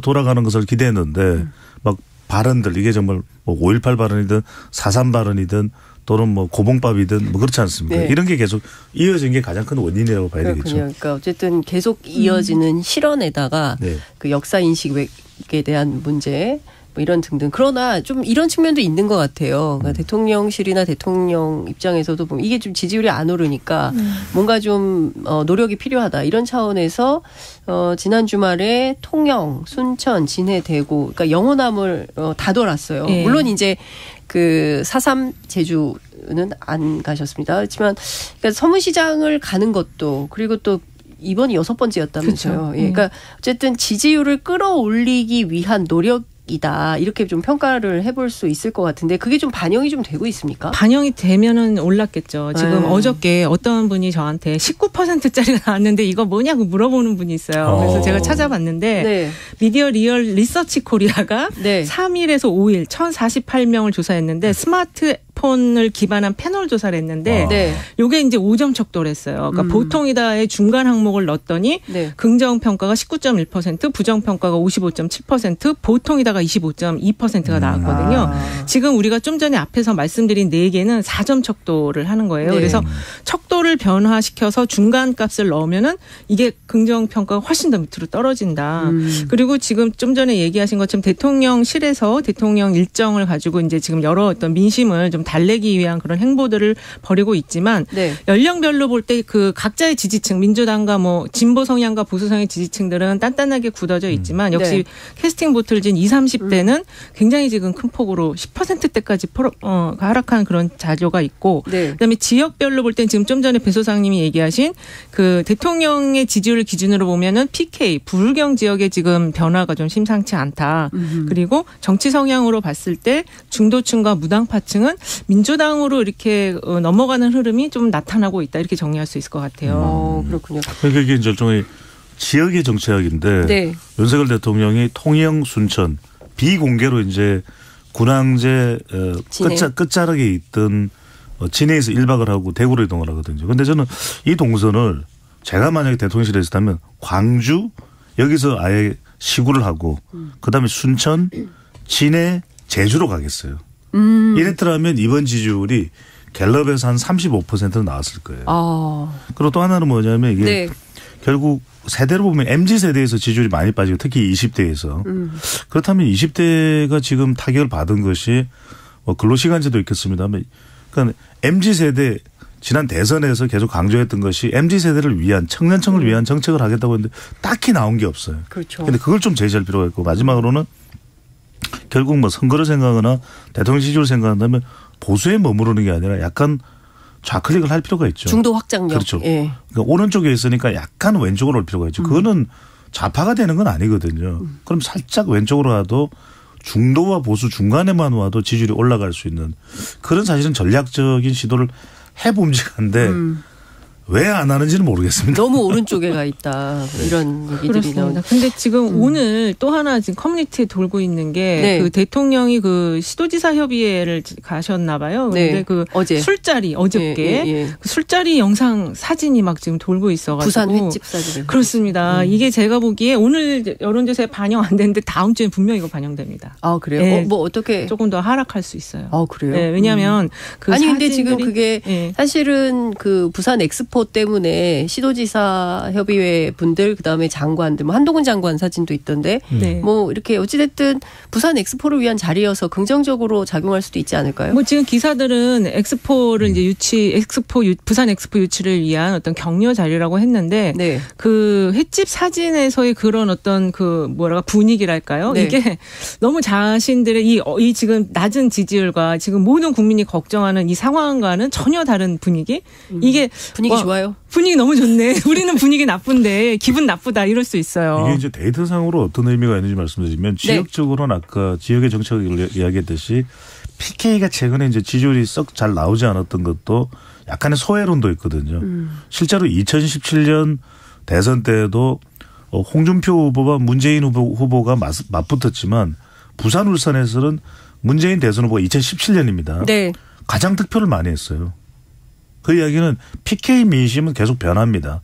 근데 이제 그러다 보니까 이번에 이 부산 월드 엑스포 이 유치가 상당히 중요한 현안이 돼버렸고 부산에서. 네. 그래서 이 실사단을 환송하는 만찬에 이제 윤석열 대통령이 전격 참석을 했죠. 네. 부산 민심을 달리기 위해서. 근데 데이터상으로 보면 이게 술이 왜 문제가 되냐면 술이 가지고 오는 그 화합의 모습, 와 이건 남성들이 좋아하는 모습이지 여성들이 와르르 빠져나갑니다.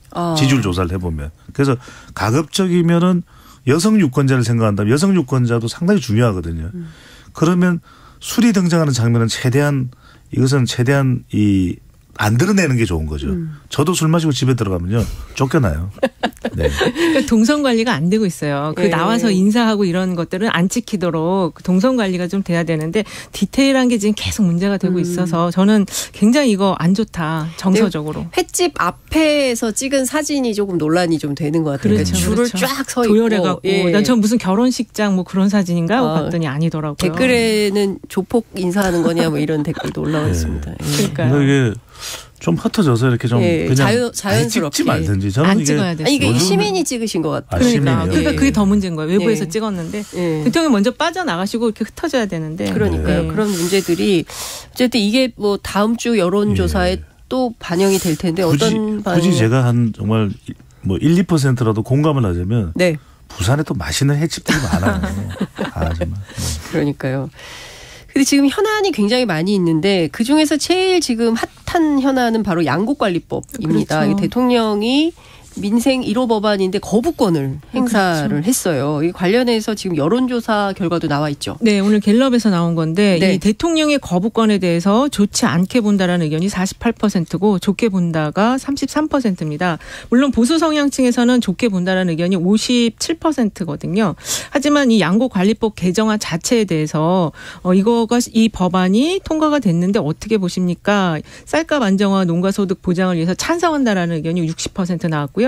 쌀 공급 과잉, 정부 재정 부담 때문에 반대한다가 28% 나와서 기본 그 정책에 대한 구도는 6대3 구도. 다만 대통령이 이 거부권을 행사하는 거에 대해서는 반반 이렇게 좀 볼 수 있지 않을까 싶어요. 이런 여론이 나오는 건 두 가지 이유가 있는 것 같아요. 하나는 뭐냐면 이런 조사를 할 때 사실 더 필요한 거는 우리가 일반 응답자들이 양곡관리법을 좀 제대로 아는가 물어볼 필요는 있을 것 같아요. 잘 모르지만 대답을 할 수밖에 없거든요. 여론조사를 하니까. 그럼 대체로 이게 이제 정치적인 태도로 이제 결정이 되는 경우가 많습니다. 근데 이제 거부권에 대해서도 또 양곡관리법에 대해서 찬성이 높다는 건 그만큼 지금 정부의 대응 자체가 그다지 정치적으로도 환영받지 못하고 있다.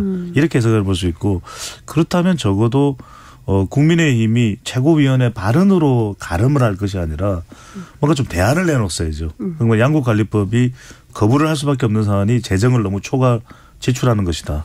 또 이것이 시장에 맡겨야 되는 구조 자체를 너무 인위적으로 정부가 개입한다. 그렇다면 농민들은 분명히 고통스럽거든요. 특히 이제 더불어민주당 같은 경우에 더 적극적으로 추진하는 이유는 호남 지역에 많은 또 농가 인구가 있고 그렇다면 윤석열 대통령도 호남도 윤석열 대통령이 또 리더십을 발휘해야 되는 지역이면 또 틀림없지 않습니까?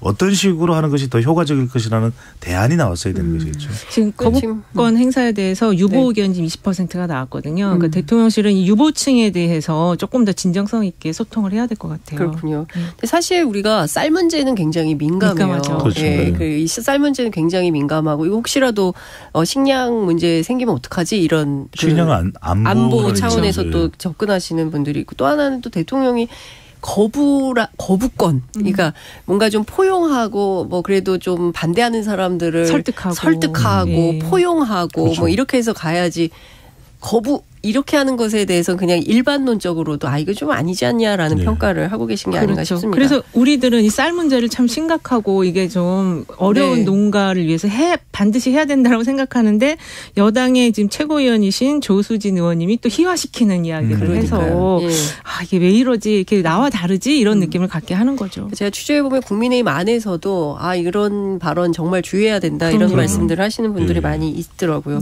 그나저나 어쨌든 윤석열 대통령이 지지율을 끌어올려야 되는 그런 어떤 책무를 갖고 있는 것 같은데 지금 보면 정치, 국내 현안도 그렇죠. 외교 문제도 그렇죠. 경제도 지금 상황이 매우 안 좋습니다. 그럼 돌파구가 뭐냐. 어떤 방법이 있겠습니까? 지혜를 좀 주십시오. 돌파구는 저도 여러 차례 의견을 말씀드린 적이 있고 답은 나와 있거든요. 지지율을 끌어올리는 방법은 의외로 간단한데 실천에 달려있는 건데 결국 지지율을 구성하는 것은 3P에 달려있다. 3P. 또 새로운 조어 나옵니다. 하나 P는 필로소피, 이념. 이념. 그다음에 또 하나는 철학. P는 팔러시. 그다음에 마지막에 사람. 피플. 네, 그걸 줄 알았어요. 이현수 선생님 영어 잘하시네요. 근데 예. KBS는 영어죠. 네.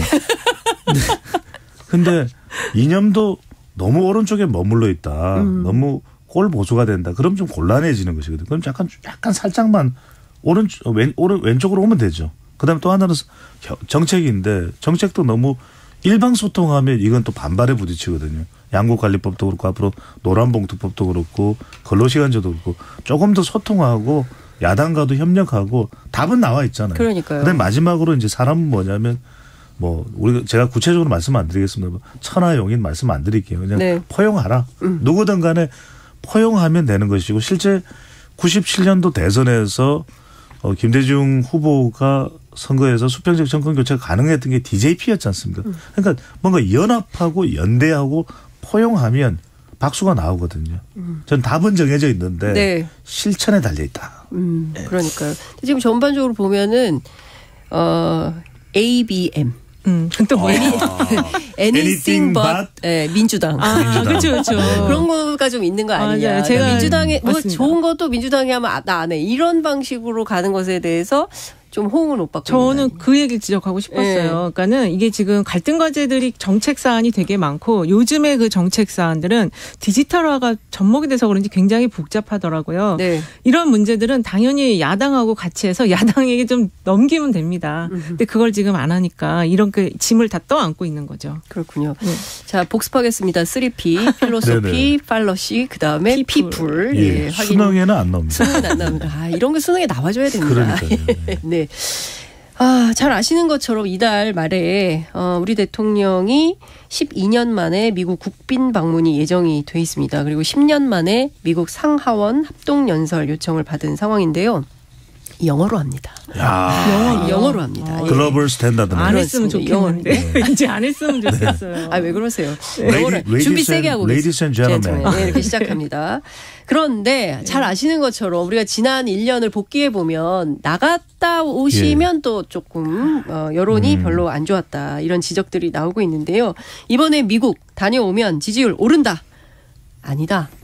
저는 아닐 수 있다. 불안하다. 어떻게 보십니까? 아니라고 보는데 그 관련 조사가 벌써 나왔어요. 네? 벌써요? 네. 그 아까 말씀드린 그 뉴스토마토 미디어 토마토에 의한 조사인데 한미 정상회담에 대해서 기대가 있는지 여부를 물었습니다. 기대가 없다. 56.2%가 나왔어요. 아이고야. 그래서 진짜 저 지금 영어 연설 진짜 하시는 거 맞나요? 그래서 항상 그 영어 연설 하시면 발음이 어떤 이거 꼭 나옵니다. 안 하는 게 좋지 않을까? 아니면 진짜 연습을 빡세게 하고 가시던지. 네. 그래도 워낙 또 윤석열 대통령이 글로벌 스탠다드를 강조하고 있기 때문에 이지하게 또 연설을 하지 않을까. 저는 윤석열 대통령 지지율이 좀 올라갈 걸로 봅니다. 왜냐하면 그래도 지금 상당히 위태로운 그런 또 지지율 국면이고 또 윤석열 대통령이 그동안 또 한미 동맹을 워낙 또 강조했고 뭐 바이든 대통령하고도 지난해 5월 또 임기 들어서 첫 한국을 방문한 것이 바이든 대통령 아니었습니까? 그렇습니다. 그런 관계. 또 저는 이번에 경제 관련해서 뭐 IRA 관련해서 좀 꼬여 있는 부분들이 있거든요. 그럼 매듭을 좀 풀어내고 원전도 최근에 좀 웨스팅하우스가 꼬장을 부리고 꼬장이라는 표현 쓰면 안 되죠. 지금 두 분이 방송 부족합 용어를 너무 많이 쓰시죠. 죄송합니다. 빡세게 이루어지는 방송 용어로 여기 KBS 국민의 방송, 국민의 방송 KBS. 그래서 적합하게 그런 몽리가 되겠죠. 그런 웨스팅하우스의 몽리에 대해서 윤석열 대통령이 좀 끊어내지 않을까. 그래도 왜냐하면 위기 국면이기 때문에 좀 절박한 마음으로 지지율도 낮고 그러면 적어도 지지율이 올라가지 않을까. 어쨌든 지금 한일 회담 후폭풍이 너무 크기 때문에 그리고 여론에도 안 좋은 영향을 미치고 있어서 미국에서는 어떻게든 만회를 점수를 따서 와야 됩니다. 그래서 좀 상당히 다들 좀 조마조마한 마음으로 이번 방미를 좀 보고 있는 게 아닌가 싶습니다. 지난 4월 5일이죠. 재보궐선거 있었는데 그 결과도 좀 살펴보겠습니다. 아무래도 가장 주목을 많이 받았던 곳은 전북 전주 을이었던 것 같아요. 진보당의 강성희 후보가 당선이 됐는데 39.07%였습니다. 지난 6일 지방선거에서도 진보당이 전국에서 광역기초 20명 정도를 당선을 시켰어요. 그러면서 일종의 이제 파란 바람을 일으키기도 했는데 이 분위기 내년 총선까지 이어질 수 있습니까? 어떻게 보십니까?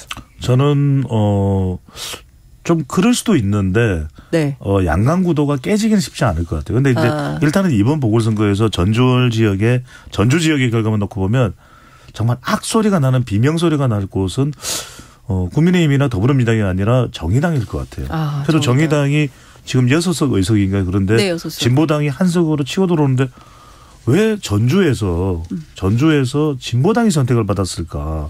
이런 것 자체가 상당히 의미하는 바가 크다고 보거든요. 왜냐하면 기득권 지금 정당 중에서 뭐 국민의힘이나 집권여당이나 더불어민주당이나 저는 정의당에 다 레드카드를 지금 레드카드까지는 아니고 옐로우카드를 유권자들이 던졌다. 네. 이런 판단이 들고 지금 실제로 민주당 소속이었지만 무소속으로 출마한 후보도 당선이 안 됐거든요. 그러니까요. 그렇다면 이런 걸 본다면 워낙 또 투표율이 낮았습니다. 맞습니다. 그러니까 거의 유권자 4명 중 1명 정도만 투표소를 갔다. 이건 정말 우리 정치권 전반에 대한 혐오 또 불만이 폭발한 것이기 때문에 저는 이 내년 총선에서 글쎄 제3정당이 새로 등장하기는 어려울 테고 쉽지 않을 테고요. 또 양강 구도는 될 텐데 과연 국민들이 어떤 식으로 심판을 할까? 그게 궁금해집니다. 사실 호남 민심은 굉장히 전략적인 선택을 항상 하시거든요. 네. 근데 이번에 물론 이제 정의당 후보가 없긴 했지만 그 진보당의 후보에게 표를 몰아준 이 결과에 대해서는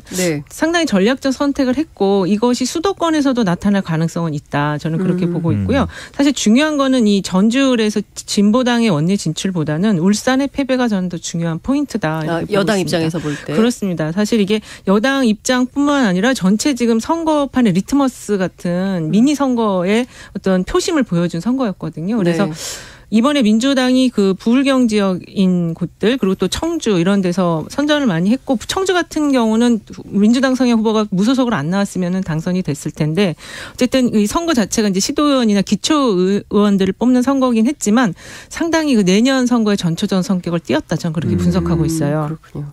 양당의 김기현 대표는 그래도 청주를 강조하지 않습니까? 네, 청주는 이겼습니다. 말씀하셨는데, 근데 지금 말씀해 주신 대로 정말 울산에서 그 교육감 선거도 사실은 이제 진보 교육감이 당선이 되지 않았습니까? 그 노우키 전 교육감이 워낙 또 갑자기 이렇게 세상을 했고 남편이 당선이 된 뭐 이런 상황이기도 하고 앞서 말씀하신 대로 울산 남구 여기가 뭐 사실 뭐 서울로 치면 대치동 같은 뭐 그런 동네라고 장성철 소장이 그러던데 하여튼 말씀하신 대로 이 기초의원 한석의 의미가 굉장히 큰데 이게 이제 계속 이어질 거다 이렇게 보시는 거군요. 하여튼 국민의힘 그리고 민주당 양당에 상당히 큰 쌓인 경고음을 주고 있다 이렇게 봐야 될 것 같고요. 그러면 지금 총선까지 1년 딱 남았습니다. 오늘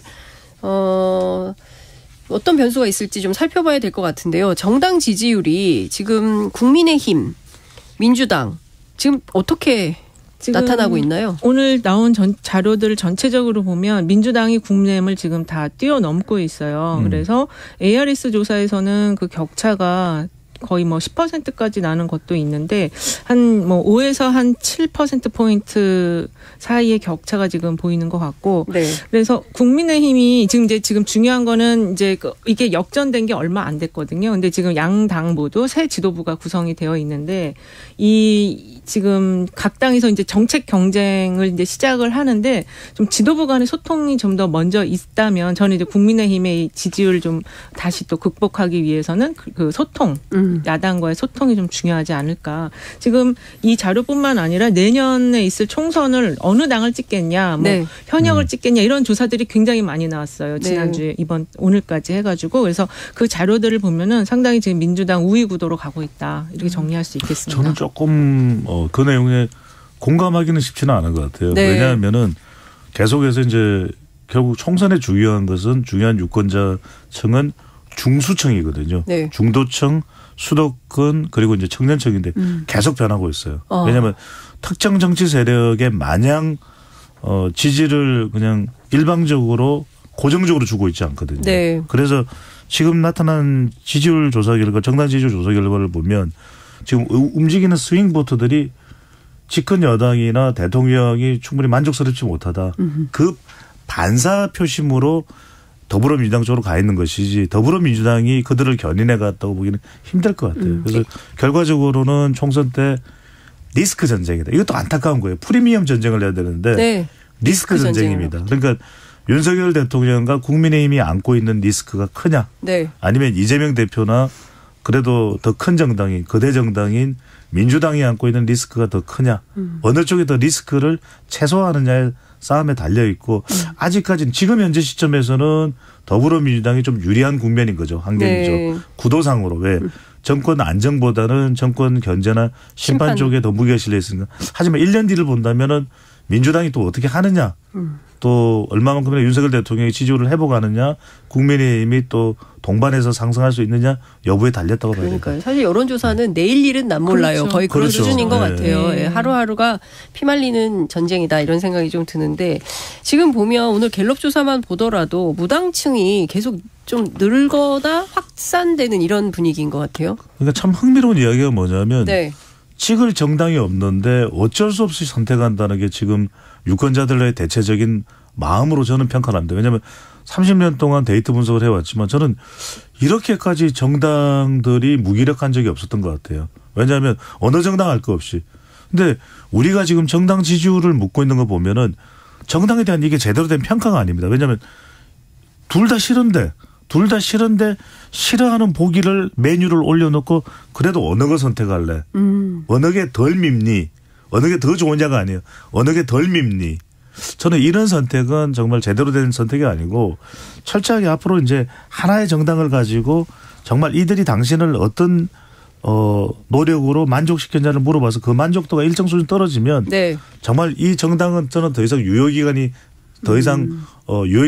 유효기간이 이제 끝났다고 보거든요. 지금 그럼 새로운 대체할 수 있는 국민 서비스를 할 수 있는 정당이 나와야 되는 거죠. 사실은 지금 정당 지지층들은 거의 좀 한정이 되어 있어요. 3대3 구도인데 지금 그 리더십 발휘가 잘 안 되고 있고 정치를 하지 않기 때문에 무당층이 늘어날 수밖에 없는데 지금 이제 양당 새 지도부가 구성되었기 때문에 그 정책 경쟁이 아마 이제 본격화되지 않을까. 특히 이제 스몰딜 학식이라든지 또 양곡법이라든지 이런 그 실생활의 피부에 그러니까 체감도가 높은 그런 정책 경쟁이 일어날 경우에 누가 더 유능한가를 보여주는 싸움으로 이게 지금 바뀔 가능성이 굉장히 높습니다.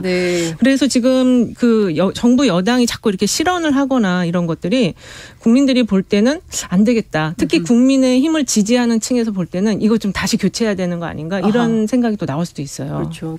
국민들은 이제 다 정치의 효능감을 이 댓글들 보십시오. 이게 보면요. 이 지혜 댓글만 봐도 정치가 잘 될 것 같아요. 시민들이 훨씬 수준이 높습니다. 그런데 이런 의견들을 잘 안 들으시는지 엉뚱한 방향으로 자꾸 가니까. 짧게 한 말씀만 드리면 이게 더 큰 아픔은 뭐냐면 기존 정당이 너무나 마음에 안 드는데 그렇다고 해서 새 정당에 대한 기대감도 없는 겁니다. 제3지대 출연이 되지 않을 거다. 그러니까 그 선거구제 개편된 선거제도 때문에 그럴까요? 그럴 수도 있고 저는 그동안 학습 효과로 뭔가 제3정당, 제3세력이 나왔는데 충족시켜주지 못했거든요. 그러니까 정치에 대해서 지금 국민들의 실망감과 좌절감은 너무 크지만 어쩔 수 없이 찍어야 되니까 또 어느 한 곳을 어떻게든 강요받아서 선택할 수밖에 없는 그런 지경인 거죠. 자, 내년 총선 이제 딱 1년 남았다고 앞서 말씀드렸는데요. 지금 시점에서 좀 전망을 한다면 좀 어렵긴 하지만 어떻게 될지 모르지만 관전 포인트는 뭐다. 어떤 걸 주의해서 봐야 된다. 어떻게 그리고 또 좀 처방전을 좀 주세요. 양당에. 이 당은 이렇게 좀 해라. 네. 지금 이번에 그 자료 나온 것 중에 좀 주목해서 볼 게 그 갤럽 자료입니다. 이 현재 지역에서 다른 사람을 국회의원으로 당선시킬 거냐 아니면 현재 의원을 다시 당선시킬 거냐 다른 사람을 당선시키겠다가 48% 현재 의원을 다시 당선시키겠다 29%가 나왔어요. 현역도 큰일 났습니다. 그래서 이 부분이 사실은 이제 정당이 주목해야 될 포인트고 의원님들도 주목해야 될 포인트입니다. 열심히 하시면 지금 유보층 20% 있거든요. 그 부분을 땡기시면 됩니다. 근데 뭐냐면은 그 자리를 비집고 들어가야 되는데 비집고 들어가기가 또 너무 어려워요. 그러니까 늘상 항상 이 선거를 앞두고 교체 의향을 물어보면 교체 의향이 한 60% 정도로 압도적이거든요. 그런데 다른 사람을 선택할 만한 메뉴가 없는 거죠. 그러니까 너무나 우리 유권자들이 원하는 선택지가 없는데 저는 획기적으로 이 정당의 구조 자체가 바뀌어야 될 것 같아요. 그러니까 좀 더 우리가 생각할 때 가까이 다가갈 수 있는 인터넷 정당이든지 그런 걸 만들어서 기존의 정당을 완전히 무너뜨리고 새로운 정당이 국민을 더 만족시키면서 사랑을 받을 수 있는 그런 형태로. 안 그러면 지금과 같은 구도는 안 깨지거든요. 그러니까요. 다음 주부터 시작될 국회 정개특위 그 전원위원회가 어떻게 진행이 되는지 거기에서 또 또 큰 웃음을 주시는 방향으로 갈지 아니면 정말 정책적 대안이 나올지 지켜봐야 될 것 같습니다. 일단 연한 대표님이 숫자 줄이겠다고 하셨으니까 그거부터 주목해서 지켜보겠습니다. 정치권이 잘하는 건 있네요. 큰 웃음을 주네요. 그래요. 오늘 우리 배종찬 소장님께서도 큰 웃음 주셨습니다. 감사합니다. 예, 두 분 말씀 여기까지 들어야 될 것 같습니다. 정말 감사합니다. 네, 고맙습니다. 네. 감사합니다. 여론 오락관 몇 대 몇. 이걸 안 했네요. 지금까지 이은영 휴먼앤데이터 소장, 배종찬 인사이트K 연구소장과 함께했습니다. 감사합니다. 고맙습니다. 감사합니다. Splish splash, I was taking a bath. Long about a Saturday night. Yeah. 점심 먹고 유쾌한 시사 디저트 한 입. 최영일의 시사본부. Well, I stepped out the tub and put my feet on. 네, KBS 스포츠국의 정현호 PD와 함께 한 주간의 스포츠 소식 정리해 보겠습니다. 어서 오십시오. 네, 안녕하십니까. 네, 안녕하세요. 네. 처음 뵙겠습니다. 감사합니다. 잘 부탁드립니다. 네, 여자 배구 얘기를 안 할 수가 없는데요. 한국도로공사가 V리그 챔피언 결정전에서 2패 뒤에 3연승을 하면서 기적 같은 우승을 연출했습니다. 네. 정말 명승부였다고요. 이게 일단은 왜 명승부였냐면은 0%의 확률을 만들어낸 겁니다. 이전까지 단 한 번도 없었던 게 사실은 1, 2차전을 흥국생명이 따냈기 때문에 역대 여자 배구에서 1, 2차전을 따낸 팀은 100% 우승을 차지했거든요. 그런데 이 0%의 확률을 써낸 게 도로공사였고 당연히 첫 리버스 수입이었고 MVP는 캣벨 선수가 또 차지를 했고요. 사실 이 도로공사라는 팀은 시즌 전에 7개 팀 중에서 5, 6위권 그러니까 하위권으로 분류가 됐던 팀이거든요. 그러면서 팬들의 관심은 흥국생명이 우승할까 현대건설이 우승할까 이 둘 사이에만 있었던 상황인데 거짓말처럼 도로공사가 이렇게 천하로 이번 시즌이 마무리가 됐습니다. 그렇군요. 어제 경기 얘기거리가 참 많은데요. 4세트 후반에 엄청난 랠리가 이어졌어요. 맞습니다. 1분 10여 초? 10초에 그 정도 됐죠. 공방이 계속 되다가 랠리가 끝난 다음에 양팀 선수들이 코트에서 쓰러지는 너무 힘들어서 그렇죠. 그런 일도 있고 정말 서기가 어려울 만큼 힘들었던 건데 결국 이번 랠리에서 포인트를 딴 한국도로공사가 역전 우승을 하게 됩니다. 맞습니다. 이 완전히 드라마. 그렇죠. 이게 이제 4세트에 17대 19로 도로공사가 앞서가다가 밀리는 상황이었거든요. 그 상황에서 이제 도로공사의 주포인 캣벨이 후위에 있었기 때문에 박정아 선수에게 소위 말해서 몰아주기 느낌으로 계속 공격을 밀어줬는데 천에도 이제 성공하지 못하다가 1분 넘게까지 서로 양 팀이 오가다가 결국 점수를 따냈거든요. 그리고 박정아 선수는 진짜 누웠습니다. 너무 힘들어서. 얼마나 힘들었을까요? 그런데 그 와중에 박정아 선수가 대단한 게 그 전에 2번의 연속했던 범실이 있었거든요. 그런데 결국에는 또 포인트를 따내면서 이 박정아 선수의 별명이 클러치박입니다. 굉장히 그 접전 위기 그리고 기회에 강하다. 이래서 클러치박인 게 결국 그 명성이 재확인됐고 우리나라가 예전에 그 도쿄올림픽 때 한일전 마지막 그 랠리에서도 결국 박정아 선수의 포인트로 따냈잖아요. 저는 그 장면이 또 떠오르는 어제 명장면이기도 했고요. 그렇군요. 어쨌든 이 스포츠는 진짜 끝까지 지쳐도 놓지 않고 최선을 다하는 모습에 국민들이 진짜 감동의 박수를 보내는 게 아닌가 싶은데요.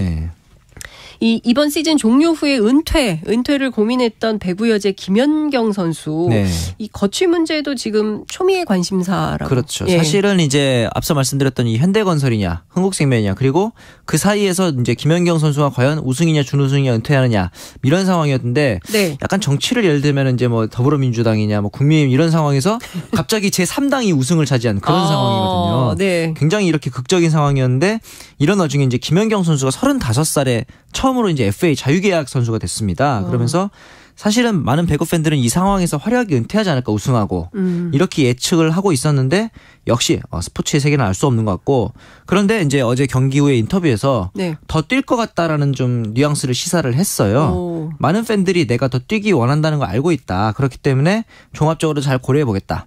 이전에 은퇴를 시사했던 거랑 분명히 좀 뉘앙스가 많이 달라졌기 때문에 아무래도 김연경의 그 소위 말하는 라스트 댄스가 1년 더 이어지지 않을까라고 배구 팬들은 기대하고 있습니다. 아니 너무 그 훌륭한 선수잖아요. 맞습니다. 그러니까 이 김연경 선수가 경기 현장에서 뛰는 모습을 또 보고 싶을 거예요. 국민들이 많이 국민뿐만 아니라 배구 팬들도 그렇고 세계의 배구 팬들이 다 김연경 선수를 바라보고 있기 때문에 좀 지칠지라도 좀 더 뛰어달라.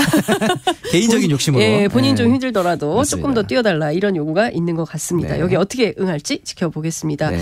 지난 3일에 끝난 V리그 남자 배구 소식도 정리를 좀 해보면 좋을 것 같은데요. 네. 대한항공의 3연속 네. 통합 우승과 트래블을 달성했는데 네. 대한항공 독주 체제가 계속되고 있다고요. 여자부 같은 경우는 앞서 말씀드린 대로 전혀 예측하지 못했던 스포츠 묘미였다면은 남자부 같은 경우는 압도적인 새로운 강자의 탄생 이렇게 요약을 할 수 있을 것 같은데 네. 이 트래블이라는 게 쉽게 말하면은 시즌 전에 열리는 컵 대회 그리고 시즌 후에 열리는 챔피언 결정전 이 세 가지를 모두 우승한다 그래서 트래블이라고 저희가 이제 표현을 하는데 이게 벌써 3시즌 연속 이루어지고 있습니다. 3시즌 연속 트래블인데 여기다 이제 MVP를 한선수 선수가 차지를 했고요. 네. 한선수 선수가 올해 이제 우리나라 나이로 38인데 참고로 이 대한항공의 틸리카이넨 감독이 36입니다. 감독이 2살 어려요. 그래서 이제 우승을 딱 차지하고 틸리카이넨 감독이 이제 한국말로 한선수 선수에게 고생했어 친구 이렇게 이제 또 축하를 해줬다고 합니다. 사실 2살 형이긴 한데 친구가 아닌데. 그러면서 이제 한선수 선수가 사실 배구 선수치고는 꽤 노장인 나이다 보니까 은퇴를 생각을 안 할 수가 없잖아요. 그러면서 이제 주위에서 그런 얘기 할 때마다 배구 인생의 마무리를 항상 생각하지만 나는 42살까지 하고 싶다. 앞으로 한 4년 정도는 더 할 것이다. 그러면서 이제 틸리카이넨 감독 체제가 좀 더 이어진다면 계속 버티면서 그때까지 근데 그냥 버티는 게 아니라 전성기의 실력으로 남고 싶다. 뭐 이런 이야기를 많이 하기도 했고요. 앞으로도 한 선수 그리고 이번에 새로운 에이스로 떠오른 정지석 선수가 또 있거든요. 이런 선수들이 있는 한 대한항공의 천하가 당분간 지속되지 않을까 이렇게 예측해 볼 수 있을 것 같습니다. 지금 그 정 PD님 말씀을 듣다 보니까 스포츠하고 정치하고 좀 닮은 점이 있는 것 같아요. 굉장히 많죠. 많이 닮은 것 같아요. 의외의 예술이 펼쳐질 때 와 국민들이 환호하고 맞습니다. 그런 것 같습니다. 자, 메이저리그 한국 선수 활약상도 좀 짚어봐야 될 것 같은데요. 샌디에고 파드리스에서 뛰고 있는 김하성 선수 끝내기 홈런을 쳤다고요. 그렇죠. 이 김하성 선수가 4일 날 열렸던 경기에서 9번 2루수로 선발 출장을 했는데 8회까지 안타가 없었습니다. 그러다가 이제 또 9회 말 4대4로 맞선 마지막 타석이었는데 상대 애리조나의 마무리인 스캇 맥커프의 슬라이더를 받아쳐서 올 시즌 첫 홈런이자 데뷔 첫 끝내기 홈런을 때려냈습니다. 그러면서 이제 샌디에이고가 승리를 거뒀는데 사실은 이게 굉장히 놀라운 게 이게 10년 만에 약간의 데자뷰 같은 느낌이 있었던 게 10년 전에 추신수 선수가 이렇게 정확하게 비슷한 모습으로 홈런을 쳤었거든요. 2013년이죠. 당시 이제 애틀란타와의 경기였는데 앞선 타자인 메조라코가 동점 홈런을 치고 거기에 이어서 이제 추신수 선수가 4대4에서 끝내기 홈런을 치면서 5대4로 승리했거든요.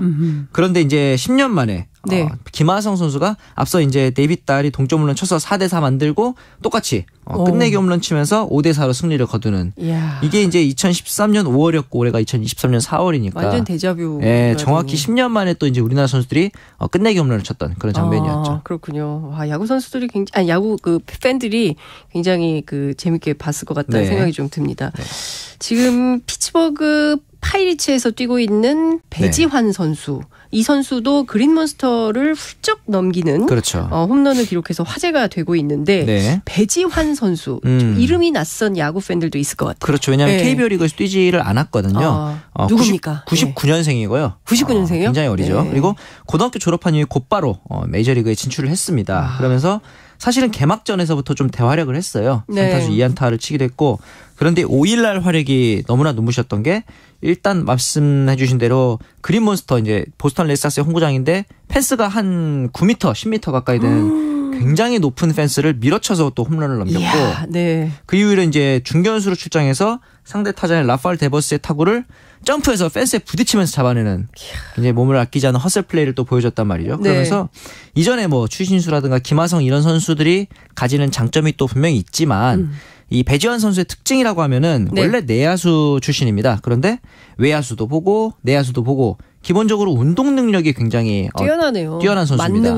그래서 이제 플레이를 봤을 때 굉장히 좀 짜릿한 그런 플레이들 많이 보여주는 선수이기 때문에 앞으로 이제 메이저리그 팬들이 기존의 김하성이라든가 최지만 선수도 있지만 이 배지환 선수의 플레이는 또 다른 의미로 재밌게 볼 수 있을 것 같습니다. 지금 이 방송 들으시는 분들은 배지환 막 검색할 것 같아요. 검색어 좀 올라갔으면 좋겠네요. 검색어 올라갈 것 같다는 생각이 좀 들고. 네. 아니 그 정 PD님 얘기를 들으니까 막 그림이 그려져요. 들으면서 현장이 어떨지 그림이 그려지니까 너무 잘 정리해 주시는 것 같아서 너무 감사한 마음을 전하면서 이 밖에 메이저리그에서 활약하고 있는 한국 선수들 활약상을 좀 정리해 주십시오. 사실은 조금 김하성이라든가 배지환 선수는 지금 출발이 좋은데 남은 최지만 선수의 출발이 조금 아쉬워요. 아무래도 시즌 초반 소속 구단인 피츠버그와의 연봉 협상 이 문제 때문에 구단과의 갈등도 좀 있었고 그리고 이제 WBC에 출전하고 하는 차출 문제로 구단과 갈등이 있었던 것 때문에 스프링 트레이닝을 조금 더 아쉽게 출발하지 않았을까 이런 생각도 들고 이어서 이제 류현진 선수가 남아있죠. 사실은 이제 작년 6월에 팔꿈치 인대 접합 수술을 했기 때문에 약 1년간 재활이 필요한 상황이라서 아마 빨라도 6월이나 7월쯤 복귀를 목표로 하고 있는 상황이거든요. 그러면서 지금 캐치볼 훈련을 시작했다고 합니다. 그렇다 보니까 빠르면 후반기에는 토론토의 선발 로테이션에 합류해서 토론토가 만약 포스트 시즌에 진출한다면 포스트 시즌에서 선발 무대를 밟는 게 우리 입장에서는 최상의 시나리오가 아닐까 싶습니다. 그렇군요. 곧 나옵니다. 기다리겠습니다. 그렇죠. 네.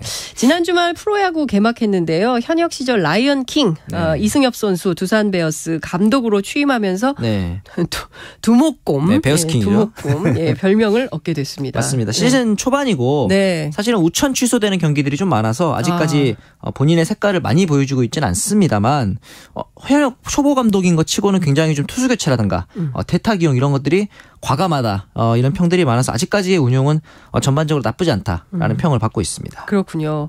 그래도 뭐 선수 때보다 감독이 더 어렵다 뭐 이런 정말 어려운 표정부터 좀 힘들어 보이더라고요. 기자들한테 하는 것 같더라고요. 근데 눈에 띄는 선수들은 누가 있습니까? 역시 지금 어린 선수들의 성장 이런 것들을 이제 팬들은 기대를 하잖아요.